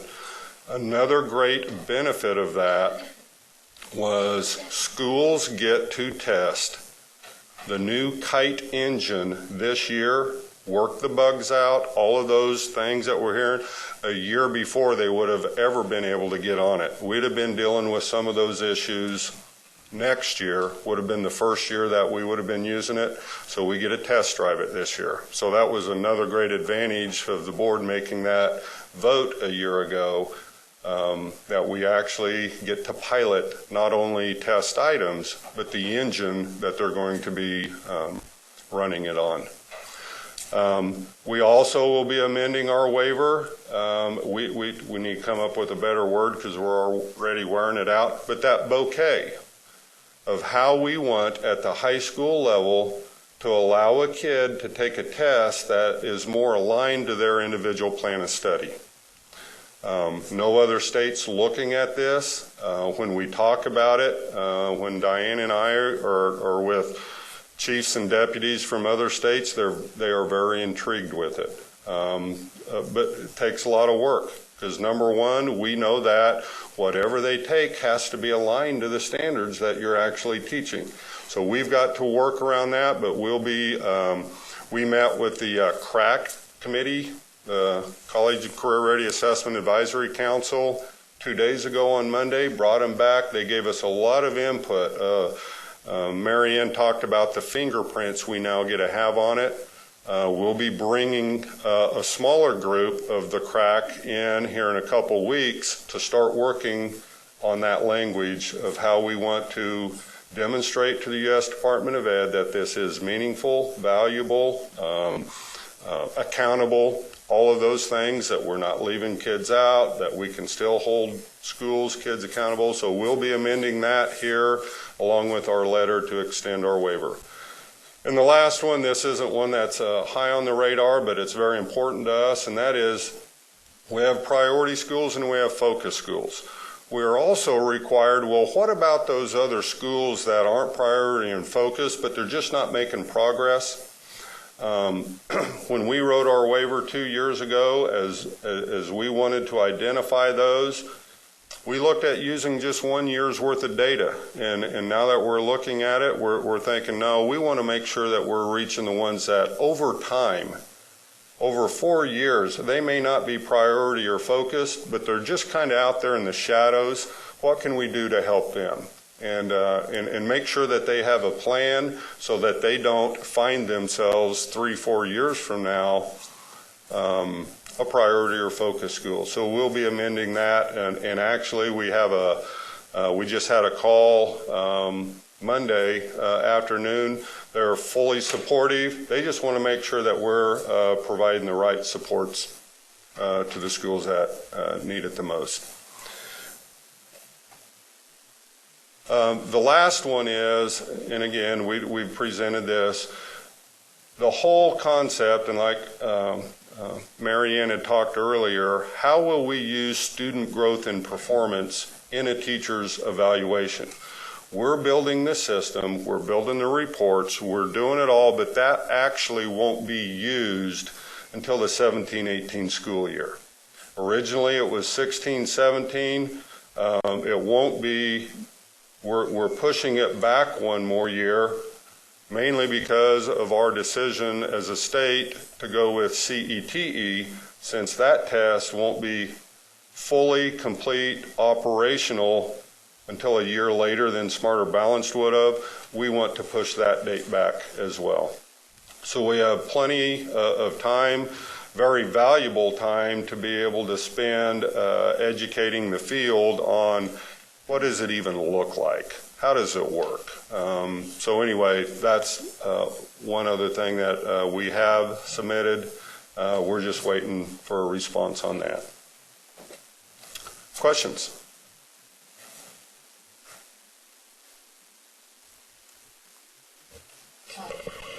Commissioner DeBecker has a comment. Just a comment, and I think it's okay because you talked to Michelle yesterday, but would you let the board know the decision on Turner's request to use something other than state assessments? Yes.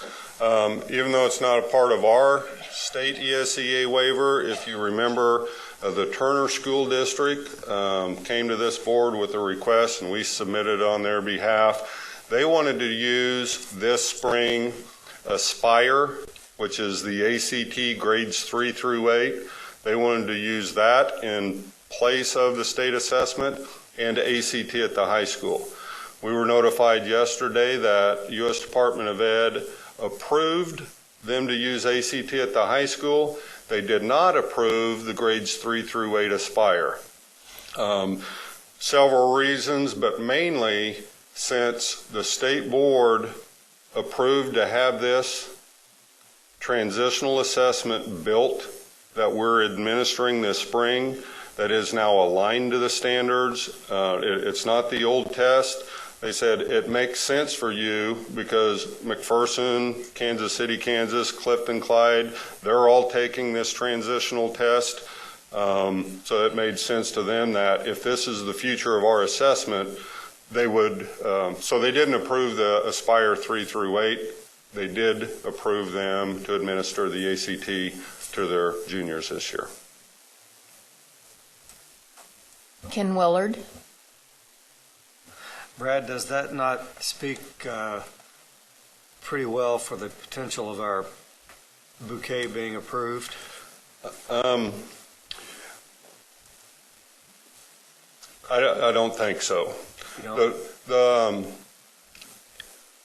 Kansas City, McPherson, Clifton, Clyde, and now Turner, their waivers are only approved till the end of this year. I believe the expectation is once Kansas has a meaningful, rigorous assessment that's aligned to the standards, then they will all be expected to take the state assessment. The challenge that Kansas City or McPherson or even us as a state with the bouquet in the future is, I think we can get it once those tests are aligned to the standards that we're teaching. And right now, ACT is not aligned and neither is SAT. SAT is in the process of aligning the SAT to our or to the Common Core standards. ACT is going to go that, so once they can show that they're aligned, then I think we have a much better chance. But their approval with their waivers, Turner and Kansas City, is just to get them to 14-15 when we have as a state a test that is aligned to the standards. Okay. So we don't really expect approval of that until 15, 16. Well, we're going to take a different approach. And this was much of our discussion with the CRAC committee on Monday. Instead of saying that any school can just, you could give 100% of your kids the ACT, the approach we're going to look at is every kid would be required to take the state assessment at high school unless they demonstrated college and career readiness on something else. So they would be exempt from taking it. Because honestly, the conversation was, if a kid scored a 9 on the ACT, what does that tell you instructionally? Probably not a lot. So, but if they scored a 29, then they've demonstrated it. And that's the approach that we talked about that we may want to go to get it approved for next year. Yeah, 15, 16, 16, 17, once they become aligned to the standards, then I think it would be much easier. But until they're aligned, we're going to possibly take the approach that they might be able to exempt themselves instead of just giving them a choice to take something that's not aligned. Yeah, okay. Brad, wouldn't that mean, though, that the students would have to take the ACT early on in their junior year in order to say, Right. know how they did on it, so you would know if they had to take the state assessment? We have a lot of kids that already take it their sophomore year, their junior year. The real thing is they have to take it by the end of the state summative assessment needs to be taken by the end of their junior year. Mm-hmm. That way you have that senior year to help meet any deficiencies, things that they, but we have a lot of kids that already score very well by the end of their junior year, so that would then exempt them from having to take the state assessment if we were approved. So who will determine what kind of a score they have to show on the ACT to be exempt from the state assessment? That's why we're bringing that group back Okay. to have that. Is it the 22 on the math, or should it be higher, or we'll bring people in from the field to... Okay, thanks.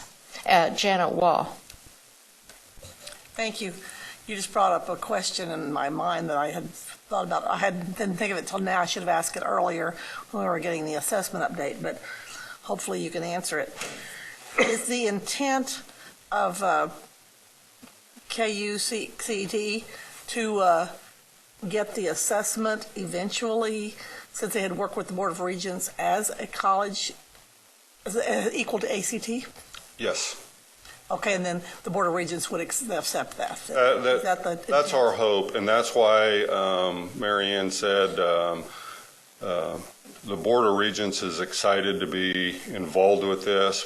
That will take some time, because what we will actually have to do is find out after they completed their freshman year of college, how successful were they, and then go back and say, well, then what was their score? That way they can set that and use actual evidence that says it needs to be a 380, for example, on the state assessment, because evidence tells us that kids that scored a 380 were successful in their freshman year in credit-bearing courses.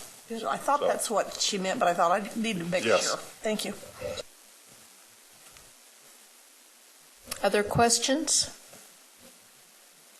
Well, thank you so much for waiting to do your report. This was information we needed to know about, so we appreciate it.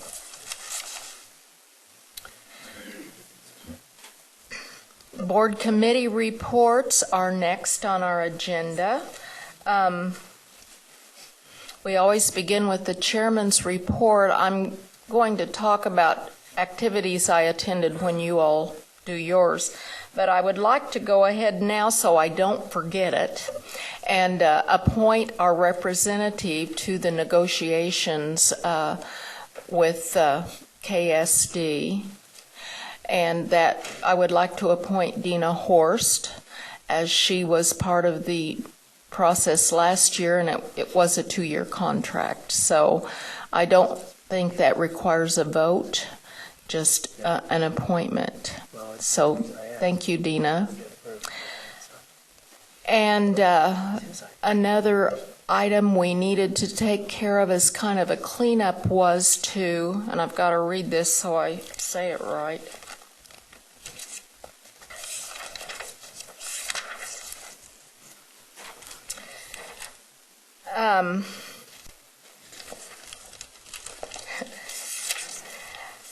on our calendar, we need to change the date for the October meeting back to the original second Tuesday of the month because there was a conflict with the KSDE conference that month. Is that correct, Peggy? Yes, it's the annual conference Uh-huh. we hold, and so a lot of staff, including Diane and Brad, would be tied up with that, and it's something we didn't recognize because typically we're the second Tuesday, and, Mhm. and it's when we moved it to the third. So the correct language would be to amend the resolution that we passed on the calendar dates before to move the October meeting back to the second Tuesday of October. Which would be the 14th and 15th. Right. Do I hear a motion to that effect? Moved by Sally Cobble, seconded by Kathy Bush. All in favor, raise your right hand. Madam Chair? Oh, excuse me. Just to comment on that, looking at my calendar, I mean, this is neither here nor there, I guess, but Jim and I will be out on the 15th for NASB board as well. So we would just have to miss that second day, I guess. Yeah. Well, we understand that there are some months that it's almost impossible to find a time that's workable, but I think this is the best solution. So thanks, Ken. Are there other comments before we vote? Actually, that's the annual conference. So there might be others that, Yeah. well, we'll see if we have a quorum when the time comes, I guess. Maybe we could start earlier and have. Would there be a problem? Well, yeah, or we can consider the possibility of a one-day meeting in October, too. Yeah. So I think we'll have to cross that bridge a little later when we know more. Would you need to vote on a one-day meeting today or not? I think we need to kind of see where we are before we make that decision. So the motion before us is to change the date back to our original date, October 14th and 15th. Okay? All in favor, raise your right hand. John, are you abstaining? I'm going to vote no. Okay. Just as a statement. Okay. All opposed? All right. We have a 9-1 vote with John Bacon voting no. And we understand why. What if it was moved to the previous week? Another issue I wanted to mention, we had all received information about some NASB grants in 4 different areas that boards could apply for. Diane and I discussed that, and I had said, well, should we try to do this? And I had thought when I was considering that maybe there would be a board member that would come forth and want to do the work, because I knew that the people at our department are stretched very thin. And upon discussing it, Diane pointed out to me that the department would still have to have some involvement in that. So our inclination was to say that we would not apply. It was relatively small amounts of money. But I know you did all receive information about that, and if you have strong feelings about us passing that opportunity, I'd like for you to let us know. Does anybody have a problem with us bypassing that? Okay, good. We will hear from our board attorney at this time. Whoops.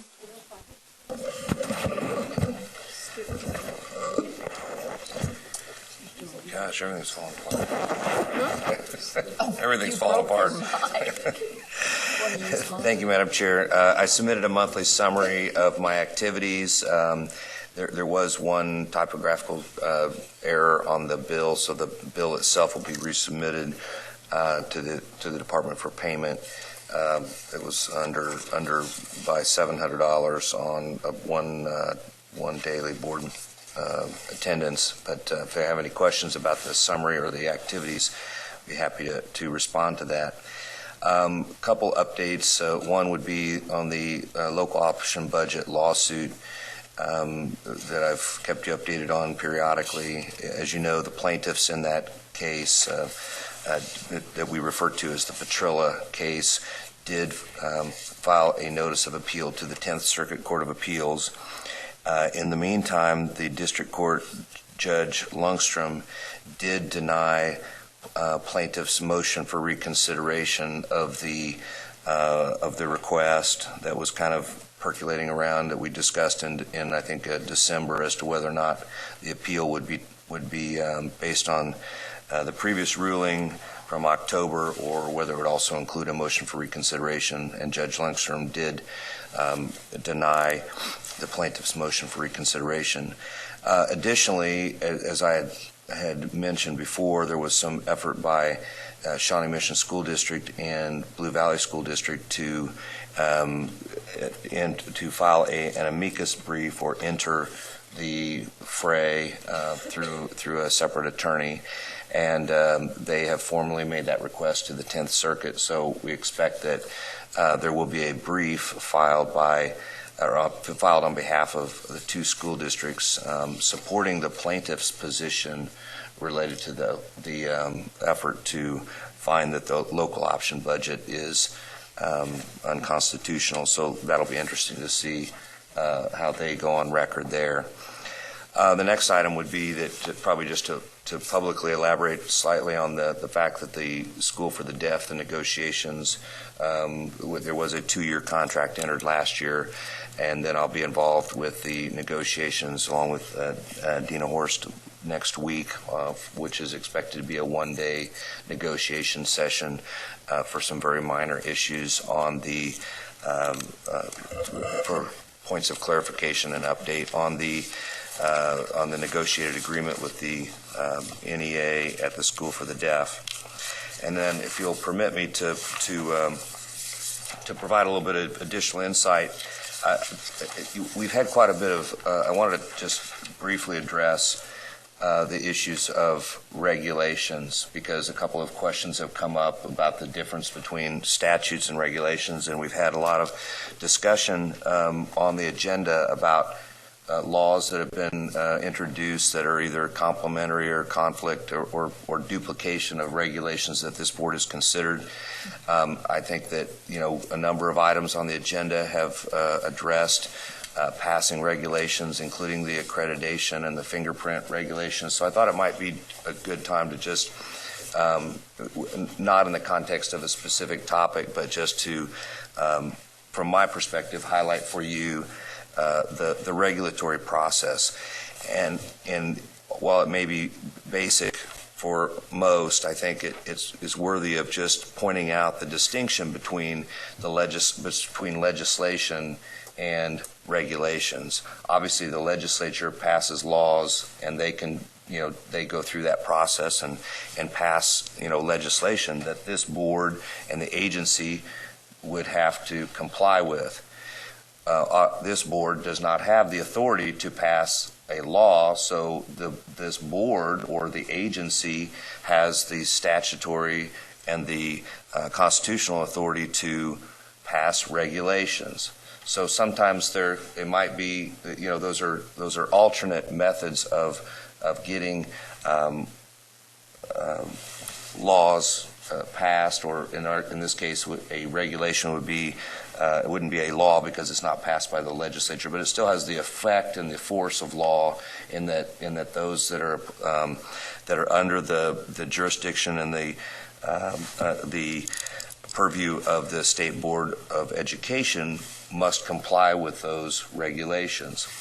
So sometimes the regulations and the laws are in conflict, sometimes they complement each other, and sometimes the legislature might just pass a law that then the agency feels it needs to provide more detail and passes regulations that implement those laws. So there are a variety of ways that the statutes and the regulations can work in conflict or in complement of each other. Mark, a question. Yes.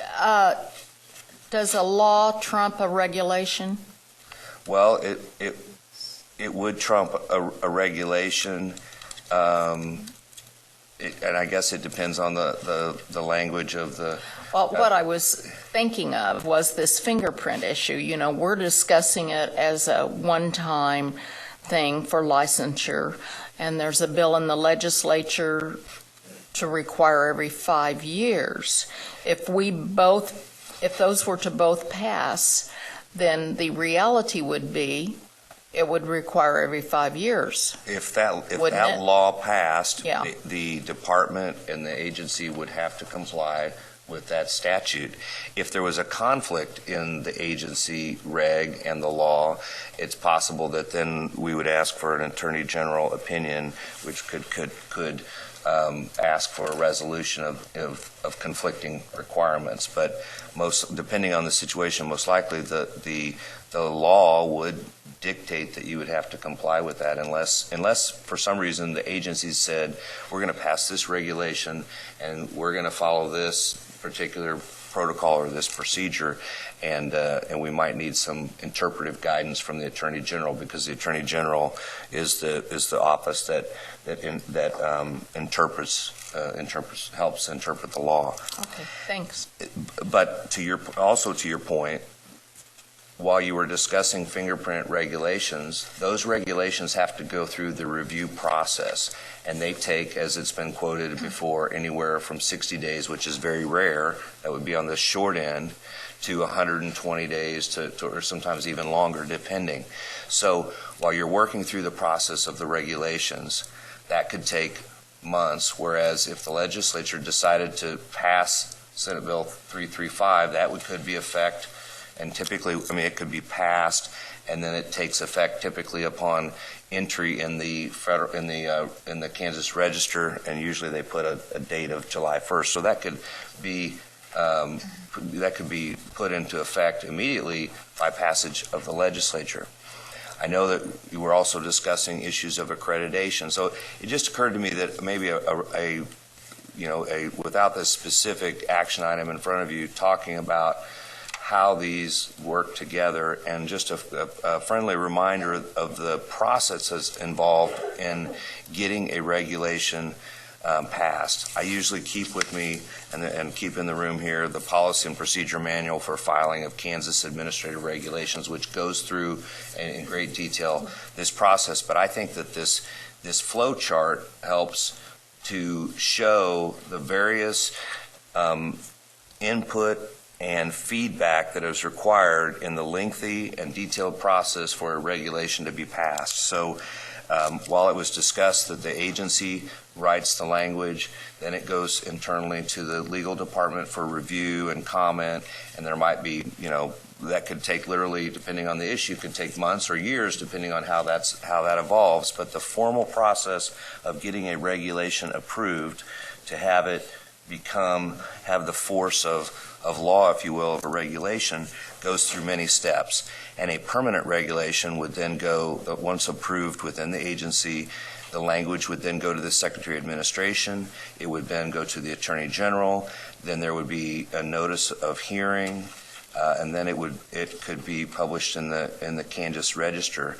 And along the way, and that's just the notice that's published, then it goes to the Joint Committee on Administrative Rules and Regulations. They review, they make sure that it's crafted correctly. They solicit feedback, and that review process can sometimes take weeks or months, depending on the input that they receive. Then you typically have your public hearing that you have, and as you recall, when you passed regulations related to restraint, you had a public hearing on that before it became final. You obtain final approval of any revisions that come out of that process to the Secretary of State. It's finally published in the Kansas Register, and then the regulations take effect. So it's a very laborious process that requires significant input from other stakeholders and other committees and agencies along the way. I'd be happy to entertain any specific questions about that process or how that might impact some of the issues that are before the board right now. I did ask Scott that, in terms of there are some abbreviated procedures if you're not making major changes to regulations, and it's his opinion that the fingerprinting changes to the existing regulation would bring in a whole new group of people, so it would have to go through this entire process. And so obviously the legal department has been working on that, but if approved next month, it would instantaneously then start through this flow chart process. Ken Willard. The Senate Bill 335 that has to do with the drug testing and the fingerprinting also identifies, I think we heard this yesterday, it enumerates all of the crimes that would prevent a teacher from being licensed or whatever. And our regulations are actually broader than that. So if the law were to pass, if the bill were to pass into law, since our regulations are actually broader, would that be our guide, or would we have to rewrite our regulations to limit them to what the law calls for? If your regulations are broader, you would still have the authority to apply your regulations, because those are the regulations that this body approved and have been approved, and until modified, you would have the authority to have the broader regulations apply. So it wouldn't change anything for us in that regard. It wouldn't change anything, and that's a perfect example where the language of this current statute and the language of the operative regulations are very similar along the way, and many times are parallel to. And so sometimes the legislature may just for their own reasons want to take a regulation and make it into a law or amend it as they see fit. But as a regulation, it has the same. We have the authority to enforce that regulation just like if it were a law. Correct. So like if this board said, there's a regulation that somebody's not complying with, you could go into a court of law and say, we want the court to enforce and compel, whoever is not complying with the regulation, compel them to comply with that regulation. Okay. So we would use the courts to enforce that enforcement. You could do that, yes. All right. Thank you. Sally Cobble, did you have a question? No, I just wanted to thank you. This helped me Oh, quite a bit. yeah. Any other questions or comments? Well, I want to say thanks too, because we so rarely have regulations that we're working with that sometimes we forget about all these steps. So I'm going to keep this chart in the back of my policy book so I can look at it and remember where we are. That's all I have. Thank you. Thank you. Legislative. Ken, do you have comments about any legislative meetings or actions or so yes, forth? as you all know, Dean is much better at giving you a nice written report, and I kind of wing it, I guess. But I've been to several hearings, and I thought I'd just mention to you just a couple things about a few of the bills that are of interest to us. I think there's the financial literacy bill as a graduation requirement is 2475. I heard testimony earlier this week that the Council on Economic Education is opposed to it, just opposed to mandating as a graduation requirement. So I'm not lined up or prepared to speak on it, but I don't know. It would be helpful, I guess, for me to know what the board position is on it for my conversations. That's House Bill 2475. Did you want input right now? Well, yes or no. I mean, whatever. If the board has a position on it, I need to know what that is. Whether it's my position or not, I need to know what it is. So, Janet, did you have a comment? I saw you. Yes, thank you. I'm your representative on the Kansas Council for Economic Education, and whenever we discussed this many years ago about mandating it, because they were discussing it, Carol Roop was on the board at that time, and Carol was, adamant that we really didn't want to mandate it, and I personally agree that we should not mandate it.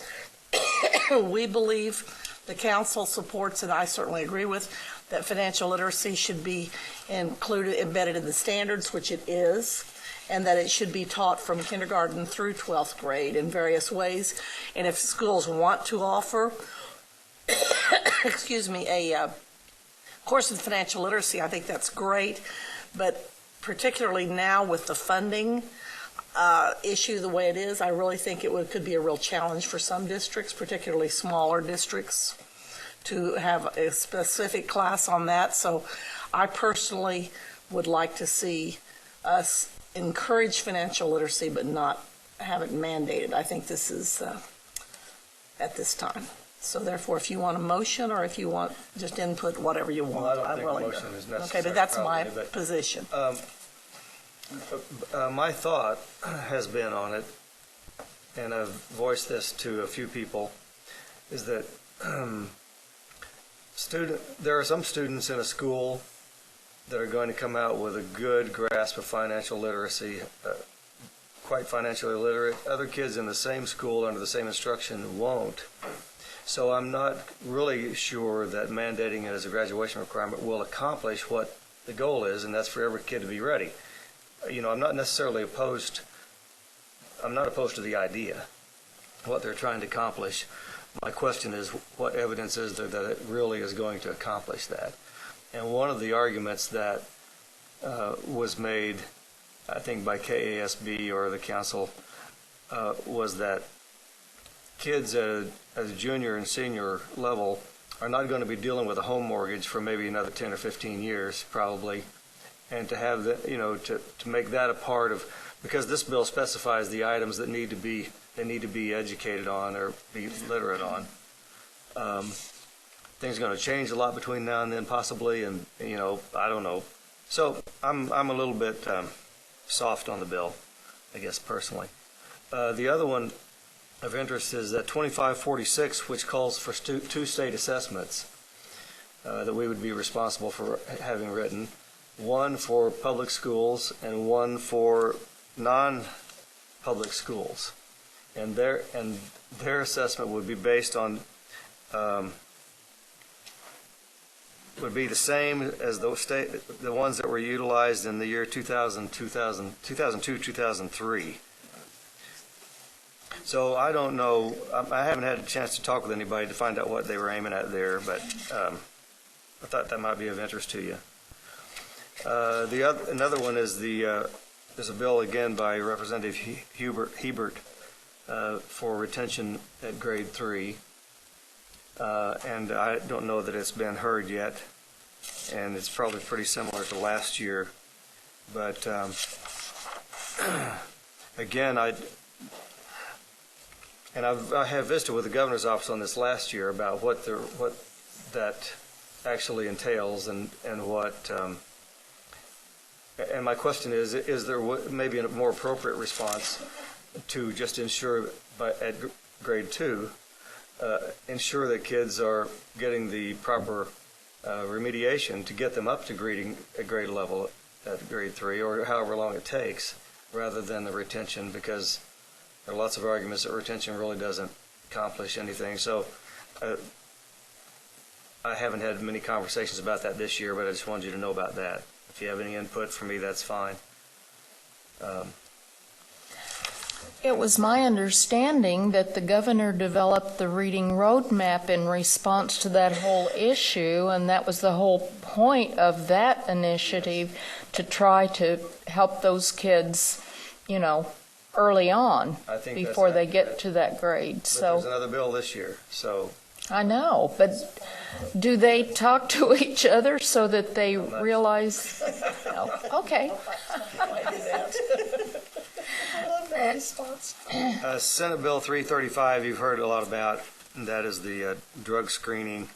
And I just wanted to bring up that point that our regulations are actually broader than what the law calls for. And so I'm going to try to have some conversations about that fact. I had an email from a teacher, you all probably got it too, that if she was going to have to be drug screened, she was going to resign. So I guess maybe we ought to go that route. I don't know. I didn't say that. Okay. I think that's all I have right now. I'm going to go to the all-day kindergarten meeting, which is tomorrow morning, and sit in on that, and can report back how that went. Would you like to have other board members there just as a show of support, or? It's up to you. Okay. Well, I'm just going to be listening. Yeah. So, yeah. And so would anybody else, I think. Board members are welcome anytime, but, I'm not normally asking for help because I don't need help to just listen. Well, yeah, but just I need Dina to just take notes. She takes better notes than I do. So, Sally Cobble. Ken, I'm going to be in town, so I want to go listen, but I don't know what time or where. It's at 8 o'clock. 8 o'clock. In the morning? Yes, 8 o'clock tomorrow morning. Not at night. Oops.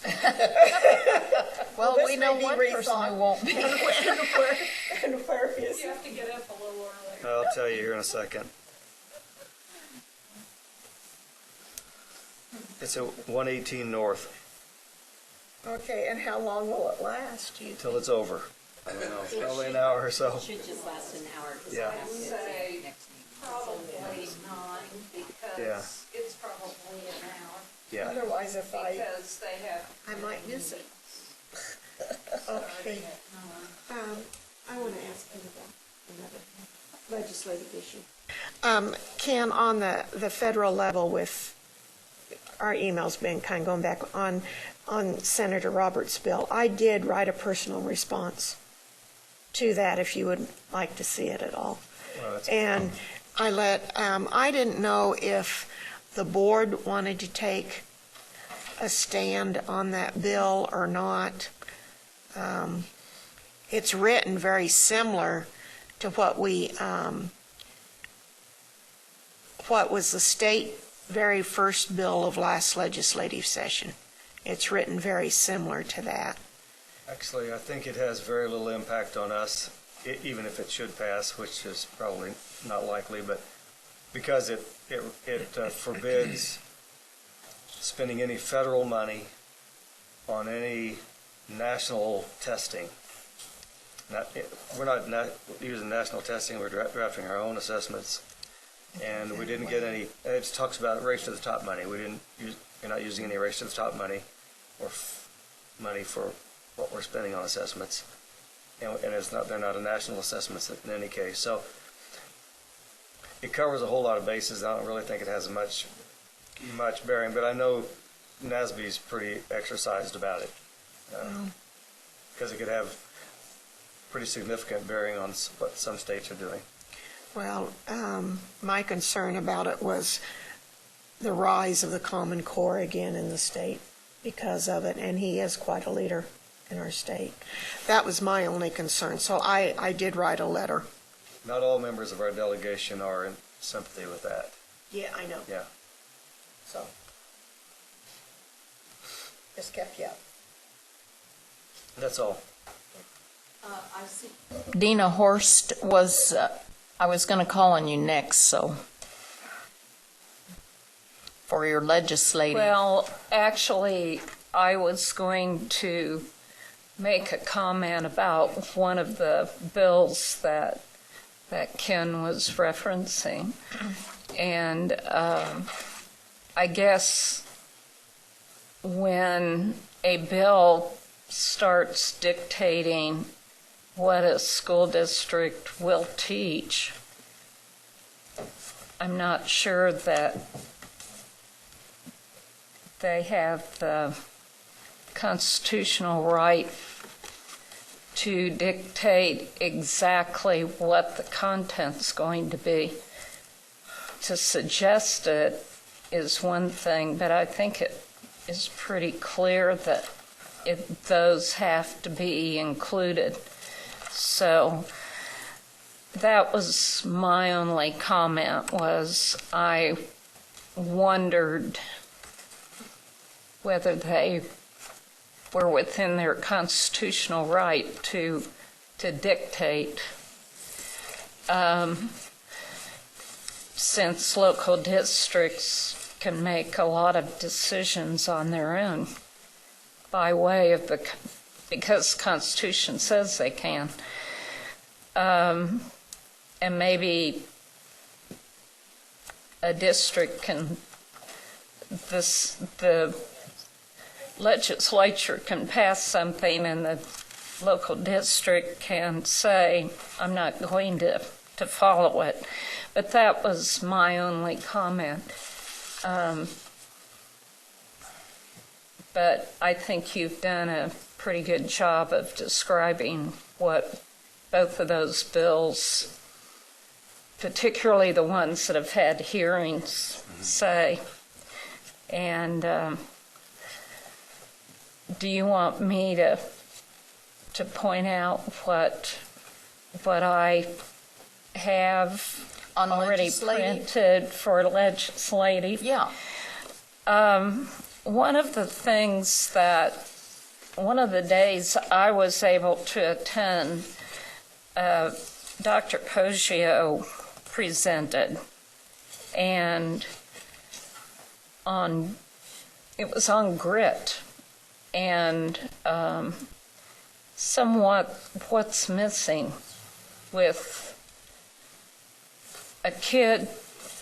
Our students can pass tests, can be very, very intelligent, but if they don't have grit, if they don't have perseverance, in other words, resilience. You were there too, weren't you, Carolyn? Oh, you weren't there for that one. There's that component that's missing, and they have had, there have been some studies done where students didn't test highly, but they had that grit, and they did. There are doctors, our teachers,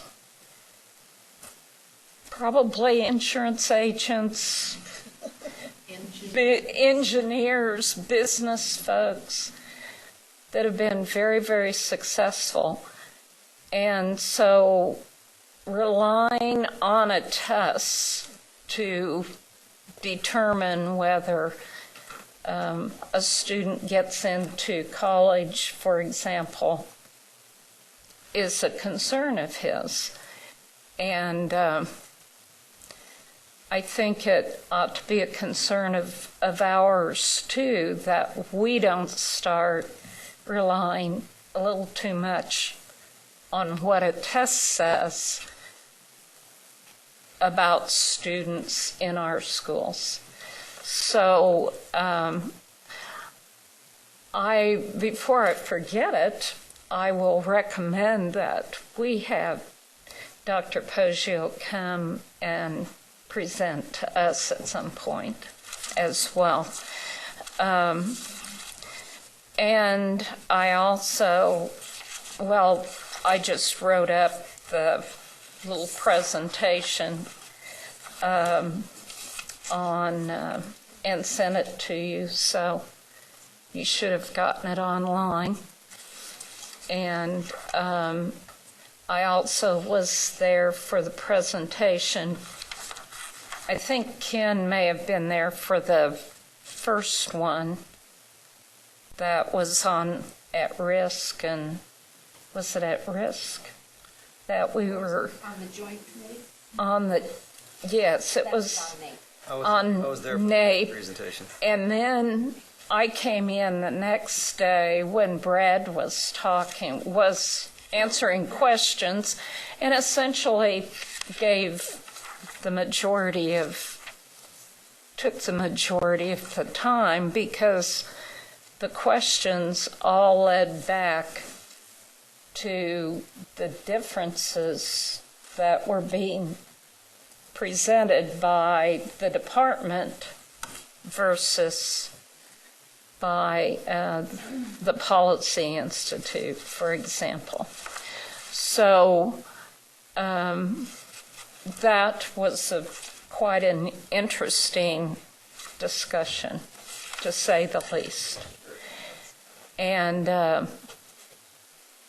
I thought, Brad, he's not in here, but I'd say kudos to him, because there were times when I would not have been as calm and quiet and professional probably as he was in answering their questions, because I thought they were accusatory. And anyway, enough said in that regard. And I plan on staying and going to CAMS today, the presentation on CAMS, which is the Kansas, it's the Math and Science Academy, Kansas Academy for Math and Science, that's out at Hayes. And if some of you aren't leaving right away, I think you would find these folks, the kids will be there, they'll be giving, if it's like they've done in the past, the students also present, and it's amazing what those juniors and seniors in high school are doing as college level students. And I happened to be in the legislature when we approved it, so I like to go and see what they're doing. And I will also come back. I have a doctor's appointment Thursday morning, but I'm going to come back and listen to the testimony, or it's not testimony, it's discussion regarding one of the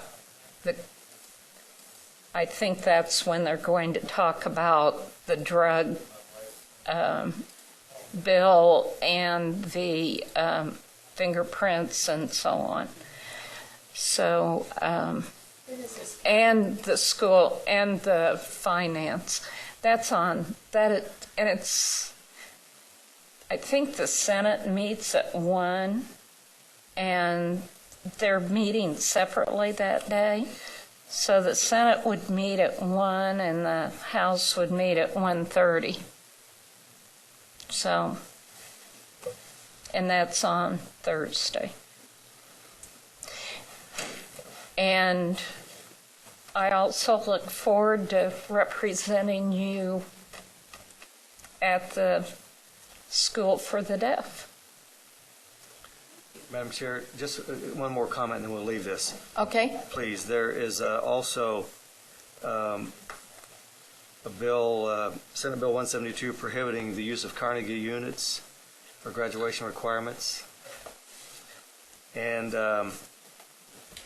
there's also House Bill 2289, which is the bill that would forbid any spending on Common Core standards. That hasn't been heard yet, I think, but it's out there. So thought you might want to know about that. And all-day kindergarten is not looking too positive right now in the legislature. I think the leadership is not in favor of it, and they're a little bothered by the fact that apparently the governor didn't consult them before he announced it at the State of the State. So That's life. I see we had 2 names up during the legislative overview. Jim, was your comment legislative in nature? Yes. Okay. Jim McNeese. I've heard from several people in the last 2 days about there's been some bills introduced on privacy. You know, I know anything about them? There's no numbers or anything yet, I don't think. I don't know. I heard that as well, but I don't have a number. That number hadn't been assigned last time. Maybe I'll check that out today. Okay.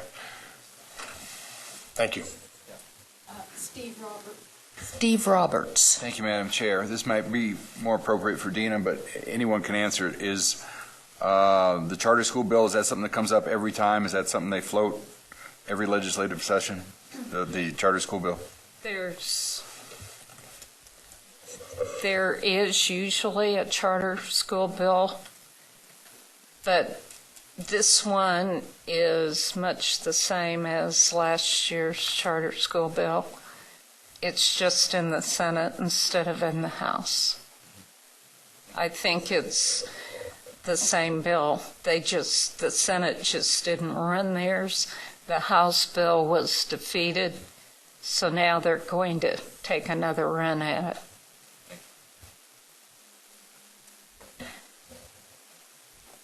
And Dina mentioned kudos to Brad. Carolyn attended a hearing for us that our commissioner presented information at. Did you want to comment about that, Carolyn? No. Okay. No, I'm teasing. No, I was. No, it was a very good presentation by our commissioner, and I was so proud because with the question and answer period, and Senator Melcher, he made the comment that he's confused now because he's getting one story from the commissioner and other one from Dave Travert, whatever. I'm sorry. It's getting late. It's time for me to leave. But anyway, I was very proud of our commissioner because she really held her ground and she really defended our children, our educators. And that was the hearing on NAEP scores? NAEP funding. Issue. Disguised. Okay. Well, it's time to move on to our board committee reports.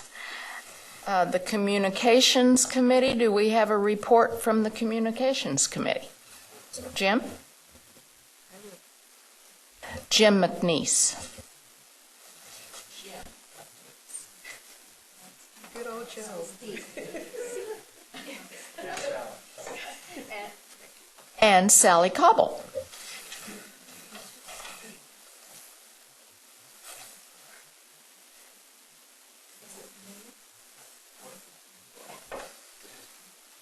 PowerPoint.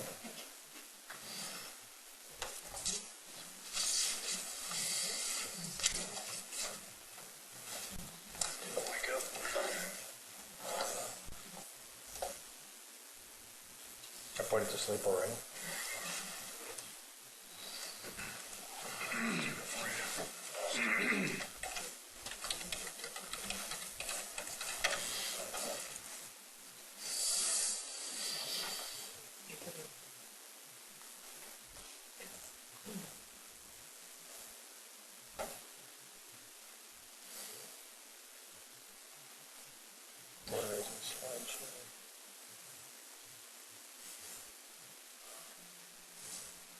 Well, thank you. We just want to give you an update on the communications team and what we've done over the past year and what we have not done, as well as some little direction where we're headed in the future and get some feedback from you.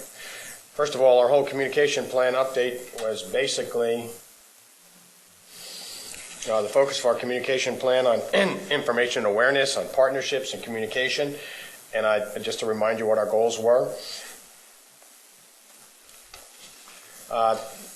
We had several categories, and one was that we were going to focus on. One was on the website. On the left, you have the completed items that we've done and then ongoing work. You can read those, but we've updated our goals and mission, obviously, and we've done some things on the website. The biggest thing about the website is we have a new website. We've had some training on social media basics, and we've been busy there. But one of the things I'd encourage you to do, Peggy and I and Sally would like to see you. We have a current event page link on our website under the boards, and if you want to put your schedule on there or things that you've done or meetings that you've gone to, we can get them on to Peggy. I believe we send them to you, and you'll post them on there. Just if you want to keep that up. If you don't, that's your decision. It's just one of those things that you have available, and we're just now pushing. It can be an assistance to the state as well as your own local constituents and boards. We're building links to legislators, local boards, and educational organizations is ongoing. This is a report on it, on the board goals and progress that we've seen just recently. And we want to continue to invite local districts to include a link to the KSDE website on their homepage. So we'll be getting that out to them. I believe we've already done that since we've done this. We've had some in our plan identity materials. We have business cards, and I believe Peggy has new ones with our correct address, so no one will get lost if they're going to come to here. Though it's really hard to read, so we have to do a little something with that. But you have new cards that are available. We've provided an electronic letterhead to everybody, promoted communication, and communicated our move to Landon, designed more readable name tags. I've actually gotten some good feedback on the name tags. Little stuff makes a big deal for people, both at the legislature and out in the field. Ongoing work, continue, and this is just really, we all hear all the time, continue to distribute the list of board goals and objectives across the state and all the things that we do. When I go out and talk to boards, or I'm talking to administrators or teachers or people in the community, I always try to conclude that. I know that Diane and some of you others do it much better than I, but it's continually keeping those in front of the public is really important, I think. One of the things we're going to be looking at, and I've just got a new book to read. It's the history of our boards in 1863 to 1858, I think, or something. No, it's 1863 to 1958. And we found in our things, I don't know, anybody read it? Come on. I didn't know there was. Well, Peggy found it in the move. There was one. I didn't know there was one. Well, it did I until the other day. Have we had access? No. So you're going to pass it around? No, I'm going to read it. I'm going to go on vacation. I'm going to read it. And I'm going to get back to you because I think one of the things is, the history like we did on our brochure, that'll be coming up, on the history of the board. It's quite an interesting history. And you read it. We have one of our postcards will be coming out with, a little history about the board, and we, Peggy, where'd you find it? Luann, is it Snyder? In research, I just went and asked her if she had anything, and she spent some lovely time digging and found it. Yeah. Might be the first time anybody's looked at it since 1967. But yeah, and I am a history buff and a history teacher, so those things are always important, understanding our roots and the experiences and we like to think all the time that we're doing new stuff. I don't know what you read, but I'm reading Bully Pulpit right now about Theodore Roosevelt and William Howard Taft, and in 1883 there was a big to-do in the state of Ohio that Taft was involved in, and it had to do with kindergarten. Because state law in Ohio at that time only funded students in school from 6 and above. So there was a push beginning it was not a push, but there was a big fight in the state of Ohio, in Cincinnati in particular, about all-day kindergarten and just kindergarten for kids. So some of these issues aren't really new. They're just, we're just redoing them, and we still haven't solved that problem.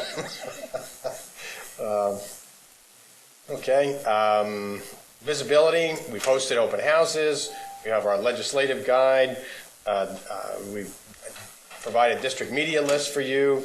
We want to continue to do is promote the educational achievements of our state, support the recognition programs. I know I feel very bad. I'm not going to be able to go to the Keene conference, and last year it was snowed out, but I hope that many of you will be there. I know how important it was to the teachers that I had for years, and as a principal, I would come when our teachers were up here. It was always a very good opportunity to celebrate the great things like the teachers we had here yesterday, plus the Horizon teachers and all the others that we recognize. And staying in continued contact with those that have gone and been recognized before who are who are the Keene system. So that's great.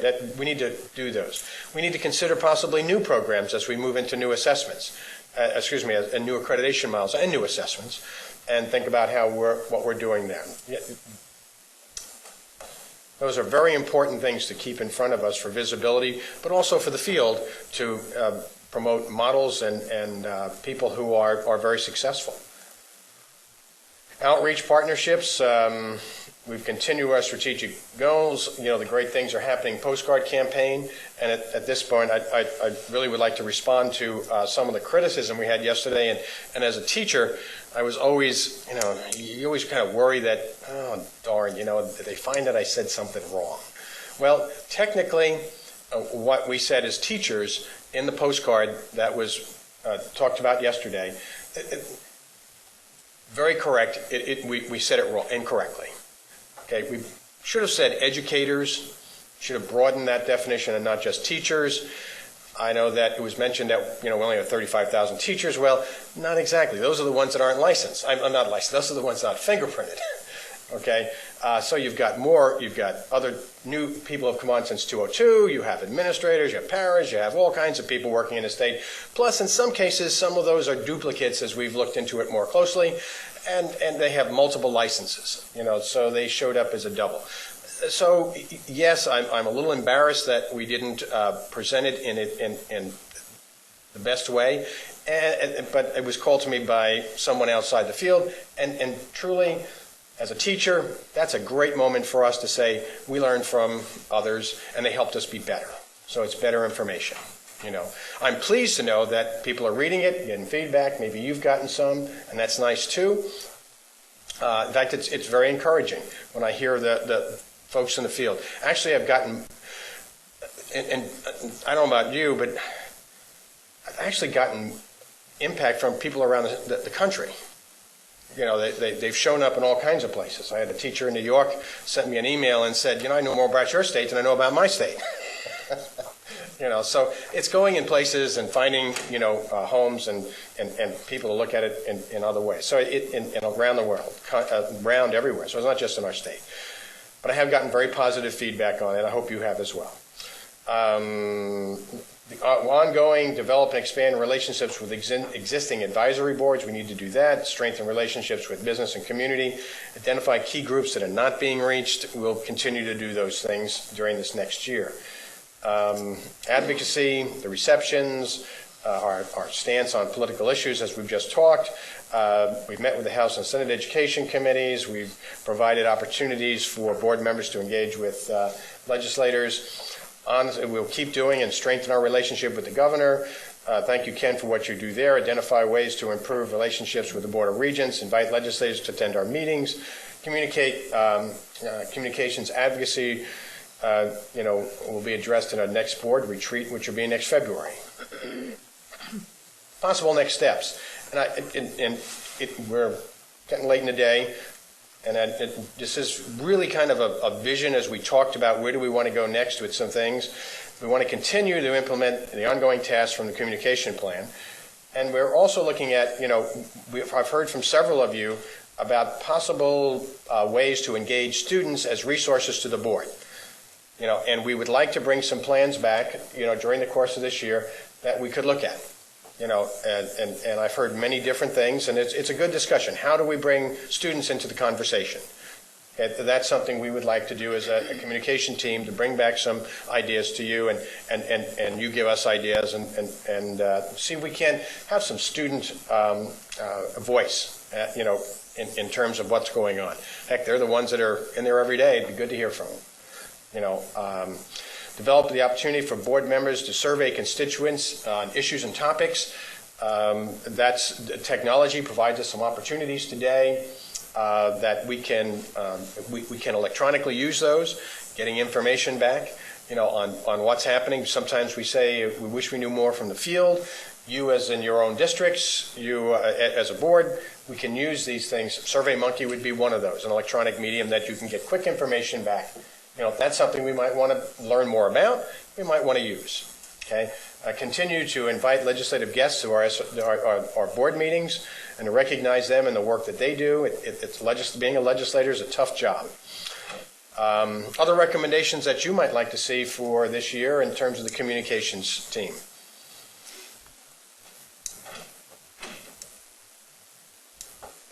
If you have. How many teachers do we have? How many teachers do we have? Educators.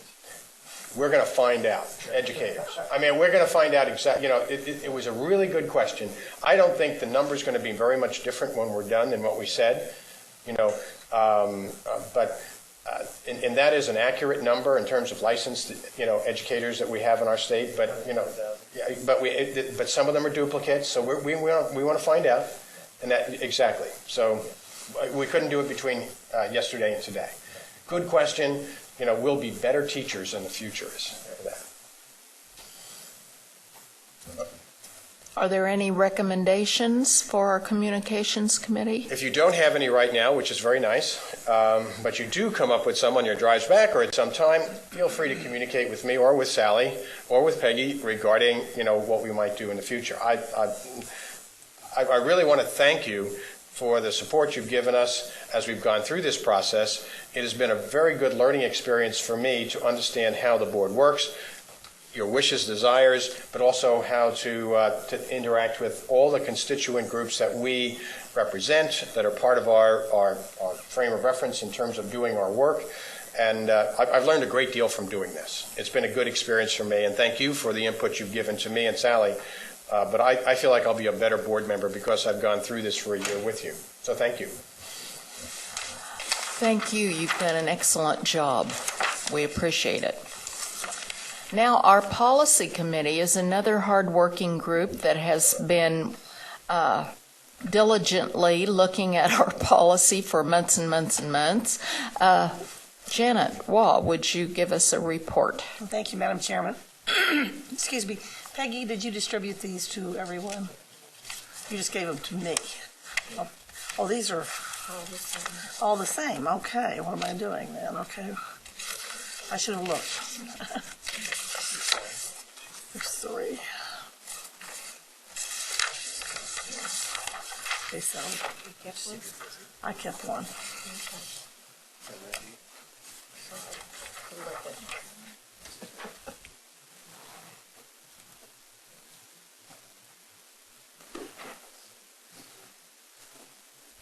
Believe it or not, my report will be relatively short today. We did, the last policy we had in front of us was board member travel. I just wanted to give you a copy of it, of what currently is in our policy manual. Quite frankly, we reviewed it. We don't really see any need to make any changes in it. We are very comfortable with the way it reads. The guidelines get a little more specific as to distribution. We discussed those a little, not much, and that will be a real challenge if that's ever changed. And anyway, at this point in time, last month I believe I presented all the changes on all the other policies. You have copies of those and the changes that we recommended. If there are any questions regarding those, or if you have any questions regarding this board travel, we will be happy to respond. And if not, this will come back to the board next month for a vote, for a final vote, and that will change our policy manual. And I would like to publicly thank my committee. They have been wonderful. Kathy and Carolyn have worked really, really hard.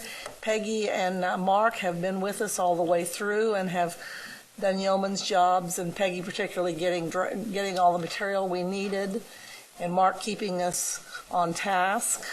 And anyway, I do thank all of you for all your efforts. They have worked hard. We've been almost every month doing this.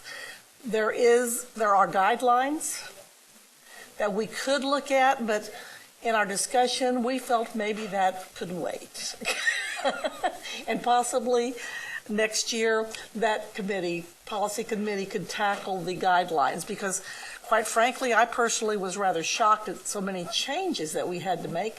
I personally have served on the policy committee twice before, so obviously I missed a lot, on previous committees I served on, so I have to take responsibility, but I think we've got them hopefully in fairly good shape, so next year there'll probably be a few changes that need to be made, but at this point, this is our report, and so I'll be happy to answer any questions if there are. If not, that's our plan. Sally Cobble. Of course, I've got a question. Are the policies, once we approve them and everything, are they on the website anywhere? Well, that's one thing Mark just told me I forgot to say. We will, they're not, no. But we thought in the motion that we make next month to approve them, which Kathy and Carolyn have assured me they will do this. They will include in their motion that the policies will be added to the website. That would be give us total transparency, to the public. And so I was supposed to bring that up, and Mark looked at me. I knew exactly what he was saying, so thank you, Mark. Thank you. That'd be nice to have them there. Thank you. Other questions? If not, we will go on to our next item, and that is board member reports. We'll start to my right with Kathy Bush. I don't really have anything at this time. KFLA, they met previous and are going to meet later. And the K-Board committee has not met since we've met last time, so I don't have any additional information now. Jim McNeese. I have a couple of things that I'd like to share. One, having gone to and I'm sure Dina and Ken will share information, and Steve, on the NASB visit, trip. We went to the Common Core meeting, and that was an excellent presentation on issues and that revolve around Common Core college and career ready standards across the country, hearing from the other states, in particular Kentucky, and hearing the struggles and the challenges and the successes that they've had and the challenges that they had. It was a great learning environment, a learning opportunity. I wish we could have all been there, to hear that. It was a good session. They did a very good job. Second, it was my first meeting as a board member of NASB, and I was very impressed with the direction that NASB has taken under Chris's leadership. They have made changes in their personnel, as we've learned. They are much more focused on serving the membership and outreach, as we've seen in some of the communication. Chris will be around, as she visited with us, around to other states, obviously.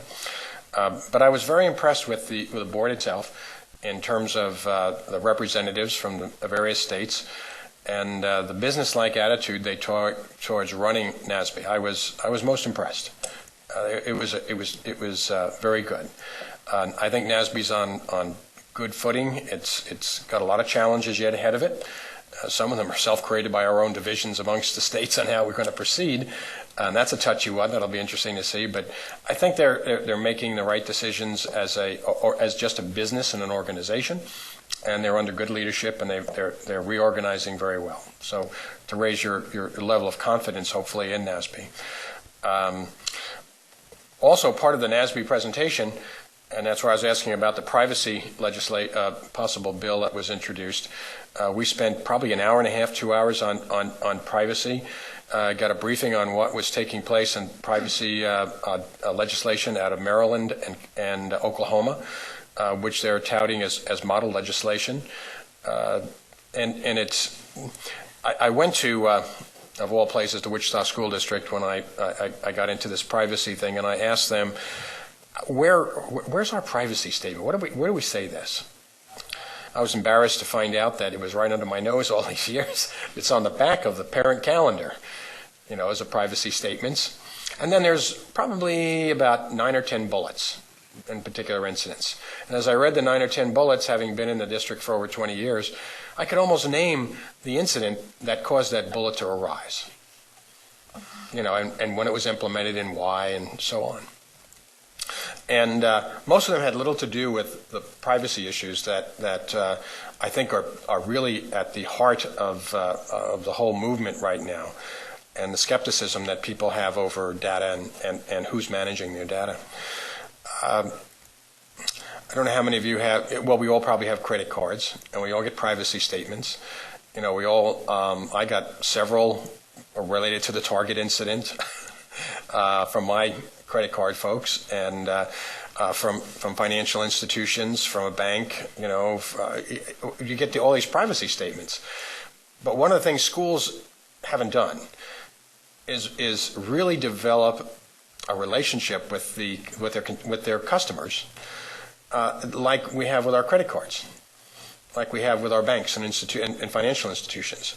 I don't know about you, but my credit card people were sending me all kinds of policy information. I get them unsolicited, but now during this more recent time, directly to those events that transpired in the last several months. And but did schools send anything out? Do they really know what's out there, in the privacy land? And God forbid we would ever check someone's permanent record. What's a permanent record? Who's in charge of security of my students' information? There are many issues that we're not addressing in our privacy policies in school districts that, as good stewards of student data, we need to up our game. But we're also being challenged because of the many changes that are occurring electronically in our society anyway. And the rules that I saw in Wichita, and by the way, they're very good, and their policy is very good, so I'm not critical, it deals with the problems we've had in the past rather than the challenges we have in the future. What concerns me is that the privacy legislation, and I haven't seen it, so I don't want to be critical of it, can sometimes go in directions that support other agendas rather than really dealing with the privacy we have, or we need. That said, I do want to also offer a comment, and I want to share with you that, is it Kathy Gosha? Gosa? Okay, who's given presentations to us. Actually, Kansas was praised, not because Ken and I were there, but they spoke very, very highly of the policies, processes, and securities that we have at KSDE and across our state. And then I also saw, and I don't have that material in front of me, but Ken and I got that listed the states that basically were doing a good job, best way to say. You colored around the states, those that are at risk, those are doing a pretty good job, we're doing a really good job. I didn't realize that. And but I have to say, when Kathy was here and the others, and they gave us a presentation last time, and I apologize for being a little flippant about the train wreck, but it's a very confusing issue. When you look at all the interrelated databases that are being talked to, and we talk about clearinghouses and national clearinghouses and sharing student data to find out who went to remedial classes and who didn't, and who graduated from what, and who finished school in what time, that's all pretty scary. It's really good information as an educational planner, but as a parent, I'm sitting there going, hey, where's my kid's name in that? We have to make sure that we're meeting the needs of our institutions, which we are, because the people in Washington were and these, by the way, not NASB people. These were people who work in the field. Were very, very complimentary of what we have created here in terms of data security. But that, by not being able to communicate it well, there is that suspicion that we're not doing it well. So it goes back to the Discover card or Visa sending you information all the time and building your your confidence, but it also should allow parents to get in and see some of that data. Where is it? Because I've had parents ask me if they can see the data, and it's really hard to explain to them when their child's 18 that they can't do that anymore. Gotten a lot of little arguments over that rascal, and it's the interrelated FERPA and our own policies and our own doing. I hate to. And when you go on this, it's a big issue, and I think it's one that, as NASB has challenged us, that we need to be on top of for the best interest of our students. And when I find out that we're doing in Washington such a great job, but we're not communicating that, to the legislature or to our constituents, as far as they know, we're not doing a good job. And no good job is no job at all. So. Again, communication is a big part of that. So if you have any questions on that, I'd be glad to talk to you about it. Otherwise, that's all I have. Thank you. Thank you. Dina Horst. Thank you. Well, instead of taking a lot of time to speak to you about NASB and the Common Core Institute that I was able to attend, and thank you very much for giving me that opportunity.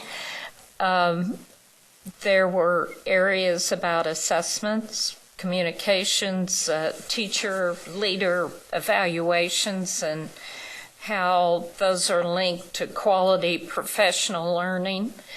And there were, of course, some other information pieces that were given to us as well.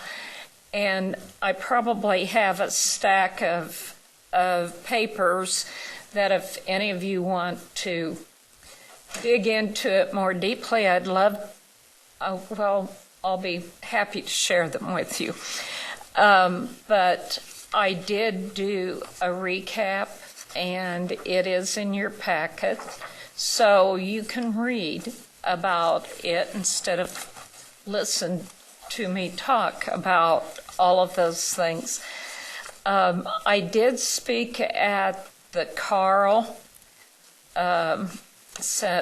conference, and I spoke about school finance, and I was opposite, I believe it's James Franco, who is in the Wichita area for the Kansas Policy Institute. So we had a similar little discussion, as although they were not quite as the questions were not as pointed, we'll put it that way. And more folks were complimentary of what our schools are doing than not. And Carl, I had never heard of it before, but it's the Kansas Agricultural Rural Leadership is what it stands for. I did have Peggy include in the packet an invitation to all of you from the Kansas Art Education Association. I happen to be treasurer of that organization, and I was asked if I would invite all of you to attend. We have a Youth Art Month celebration and reception. Happens to be on a Saturday, but it'll be March 1st in the Capitol Rotunda on first floor from 2 to 3:30. And there will be student artists from across Kansas whose work will be on display. And they're from kindergarten through seniors in high school. And there's some amazing things that are displayed. And hopefully, if you're in the area, you will come and spend some time with us. And I believe that's all. Thank you, and thanks for that written report on the Common Core workshop. Carolyn Campbell. Nothing to report.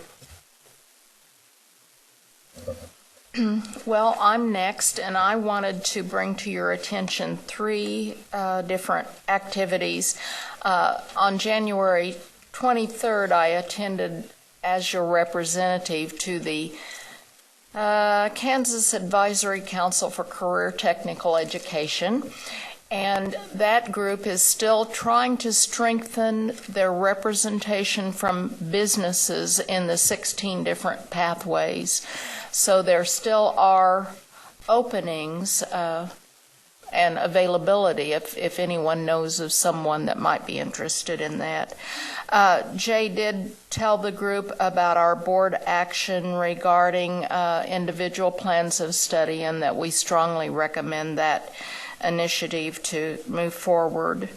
We did see the final 2014-15 certification list of jobs that are approved for reimbursement. That has changed somewhat, and I think here we saw that a month or so ago, but it is finalized. In the afternoon, the Workforce Summit meeting convened, and it was very interesting, and I thought one of the most interesting parts for me, since we are so involved with career education at this point, was a report from a researcher at Georgetown University about the future of jobs. I just wanted to give you a couple statistics. She said by 2020 we will have 55 million new jobs. Of those, 24 will be new jobs, but 24 million. 31 million will be from boomer retirements. So those will be new positions that will be available for people coming into the job market. There are 4 major areas. One is STEM. The second, I know you all know this intuitively, healthcare providers. Third, healthcare support, such as social workers. And the 4th area was community services. So those are the areas they are seeing as growth areas in the job market. And the things that she said that I thought were relevant for us: students need to know what job demands are and what they can earn in those jobs. And I don't know if you had heard the term know before you owe, but I thought that was interesting, and that's an area where we might want to encourage schools and programs to find more information about that. And she mentioned that certifications are important. Sometimes more than degrees are needed, and that there's a need for post-secondary training. So that was very informative, and I hope next year when that conference comes around that more of you will attend it. The governor was there, Senator Roberts was there, so it was very interesting. And then the next day, I attended a workshop, and I thought Jim might be particularly interested in this, provided by the Kansas Enrichment Network, and the topic was alternatives to graduation credit. And the whole focus of that, and I had never heard of this, I've got to look it up to see if you have heard of it. Digital badging. That was something new that I hadn't heard of. But the whole workshop talked about students, teenage students, and how, we know that early childhood, there's a big growth in brain development. I mean, that's where most of it takes place. But adolescence is the second area in which there's a great growth in brain development, and there was a professor from KU that talked about this. But he said that is why it's so important for teenagers to have connections in what they do to their lives and to see the relevance, and that those connections are made through experience in the real world. And what they were proposing was more internships and mentorships in our high school and giving credit for those. And they had some studies and some examples of districts, not in Kansas, but other places who had done this. So I thought it was very interesting and something we might want to investigate further, how credit can be given for those kind of experiences for our students. Okay, thank you. Sally Cobble. I have nothing. Janet Wall. John Bacon. Ken Willard.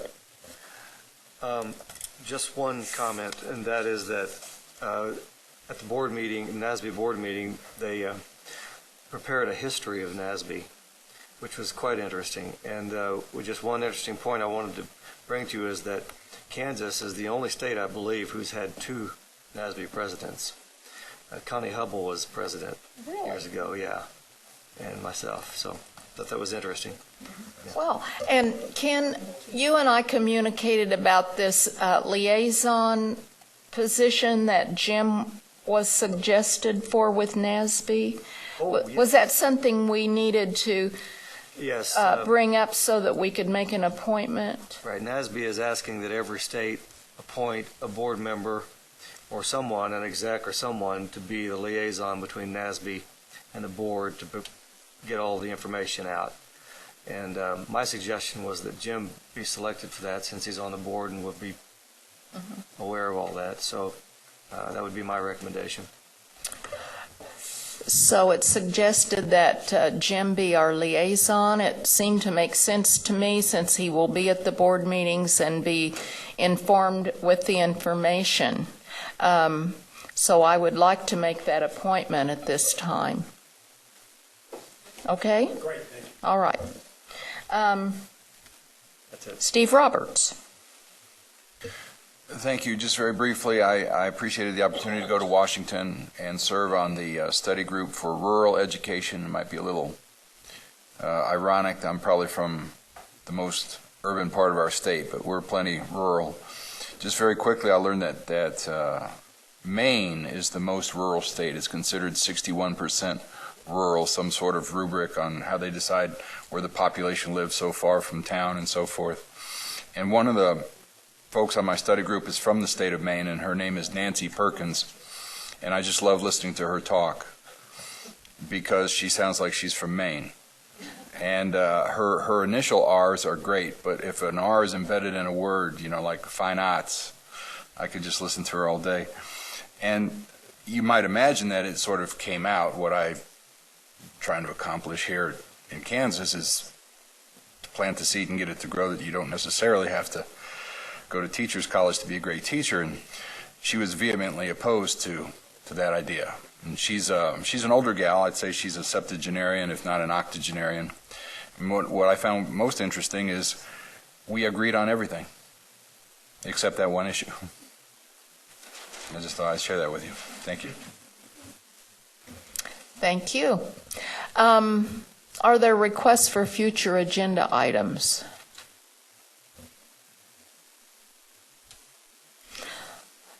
Then the next item of business is to act on board member travel. Do I hear a motion to approve board member travel? Moved by Janet Waugh. Is there a second? Seconded by Sally. Now, are there any? Is there any discussion? It was moved by Sally and seconded by Janet. I'm sorry. Did you get that? Moved by Sally, seconded by Janet. Okay. Are there any corrections before we vote?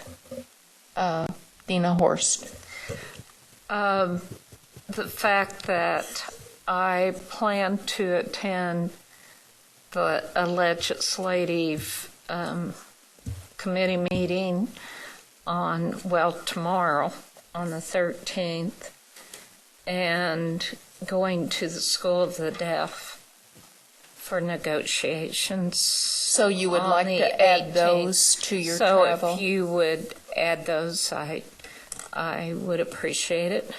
And I think Peggy has a question. You can just do salary for tomorrow, and then salary and mileage for. And the conference you mentioned earlier, what day is that? The CAMS, was that the math and science that you talked about attending? That's a legislative. What day is that? It's today. It's today. Yeah, I'm just going to go over and listen. Was that it, Dina? Are there other, Ken Willard? Madam Chair, I'd hate to bring this up, and I was hoping somebody else would, but on the currently Jim McNeese is in the red on his travel, and I will be by the end of the month. So I just need to make that known, and the board needs to decide how to handle that. I did not hear all of what you said. I'm sorry. This thing doesn't seem to help us much, but I will be in the red on my board travel by the end of this month, and Jim McNeese already is, and so we need to figure out how to address that. Oh, okay. Thank you. How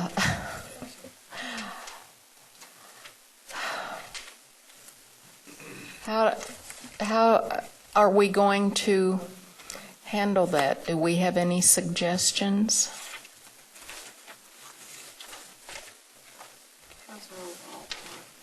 The only option of handling it is for somebody or some other board members to cover that balance from theirs, so to have it transferred.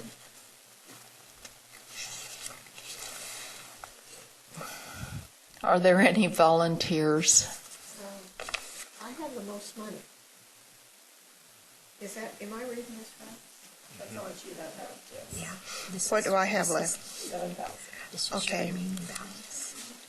Until July, right?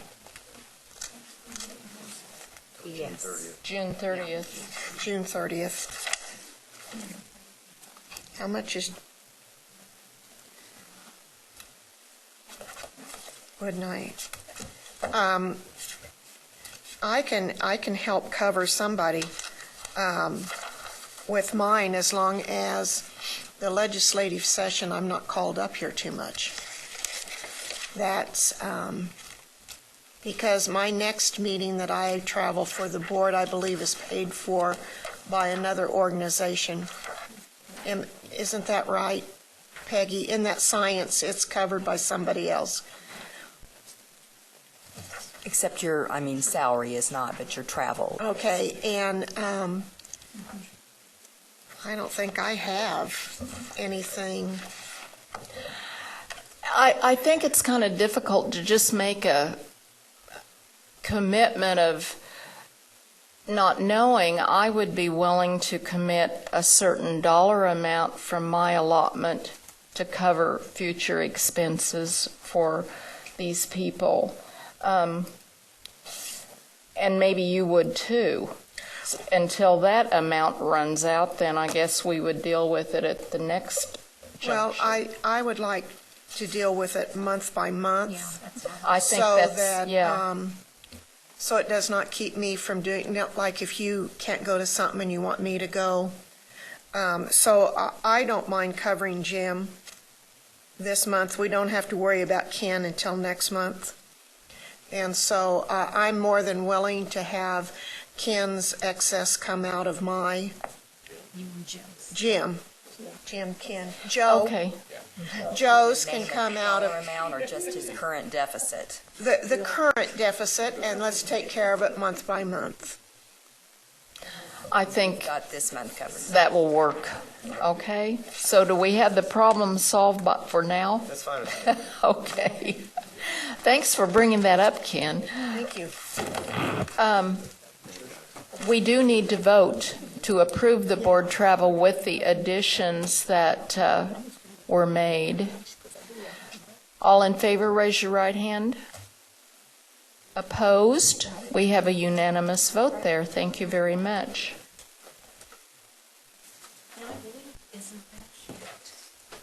Yes. Okay. I did want to remind you all of our legislative conference calls. The next one is scheduled for 4 o'clock on February 28th. There is a conference call information card in your folders. The last conference call, there were 2 of us that were participating, so you might want to put it on your calendar. I got in there late. Oh, did you? I'm sorry. I had to leave. I heard you leave. Okay. I forgot. So anyway, just put it on your calendar so you're thinking about that on the 28th at 4 o'clock. Any other questions or business before we adjourn? All right, our meeting is adjourned.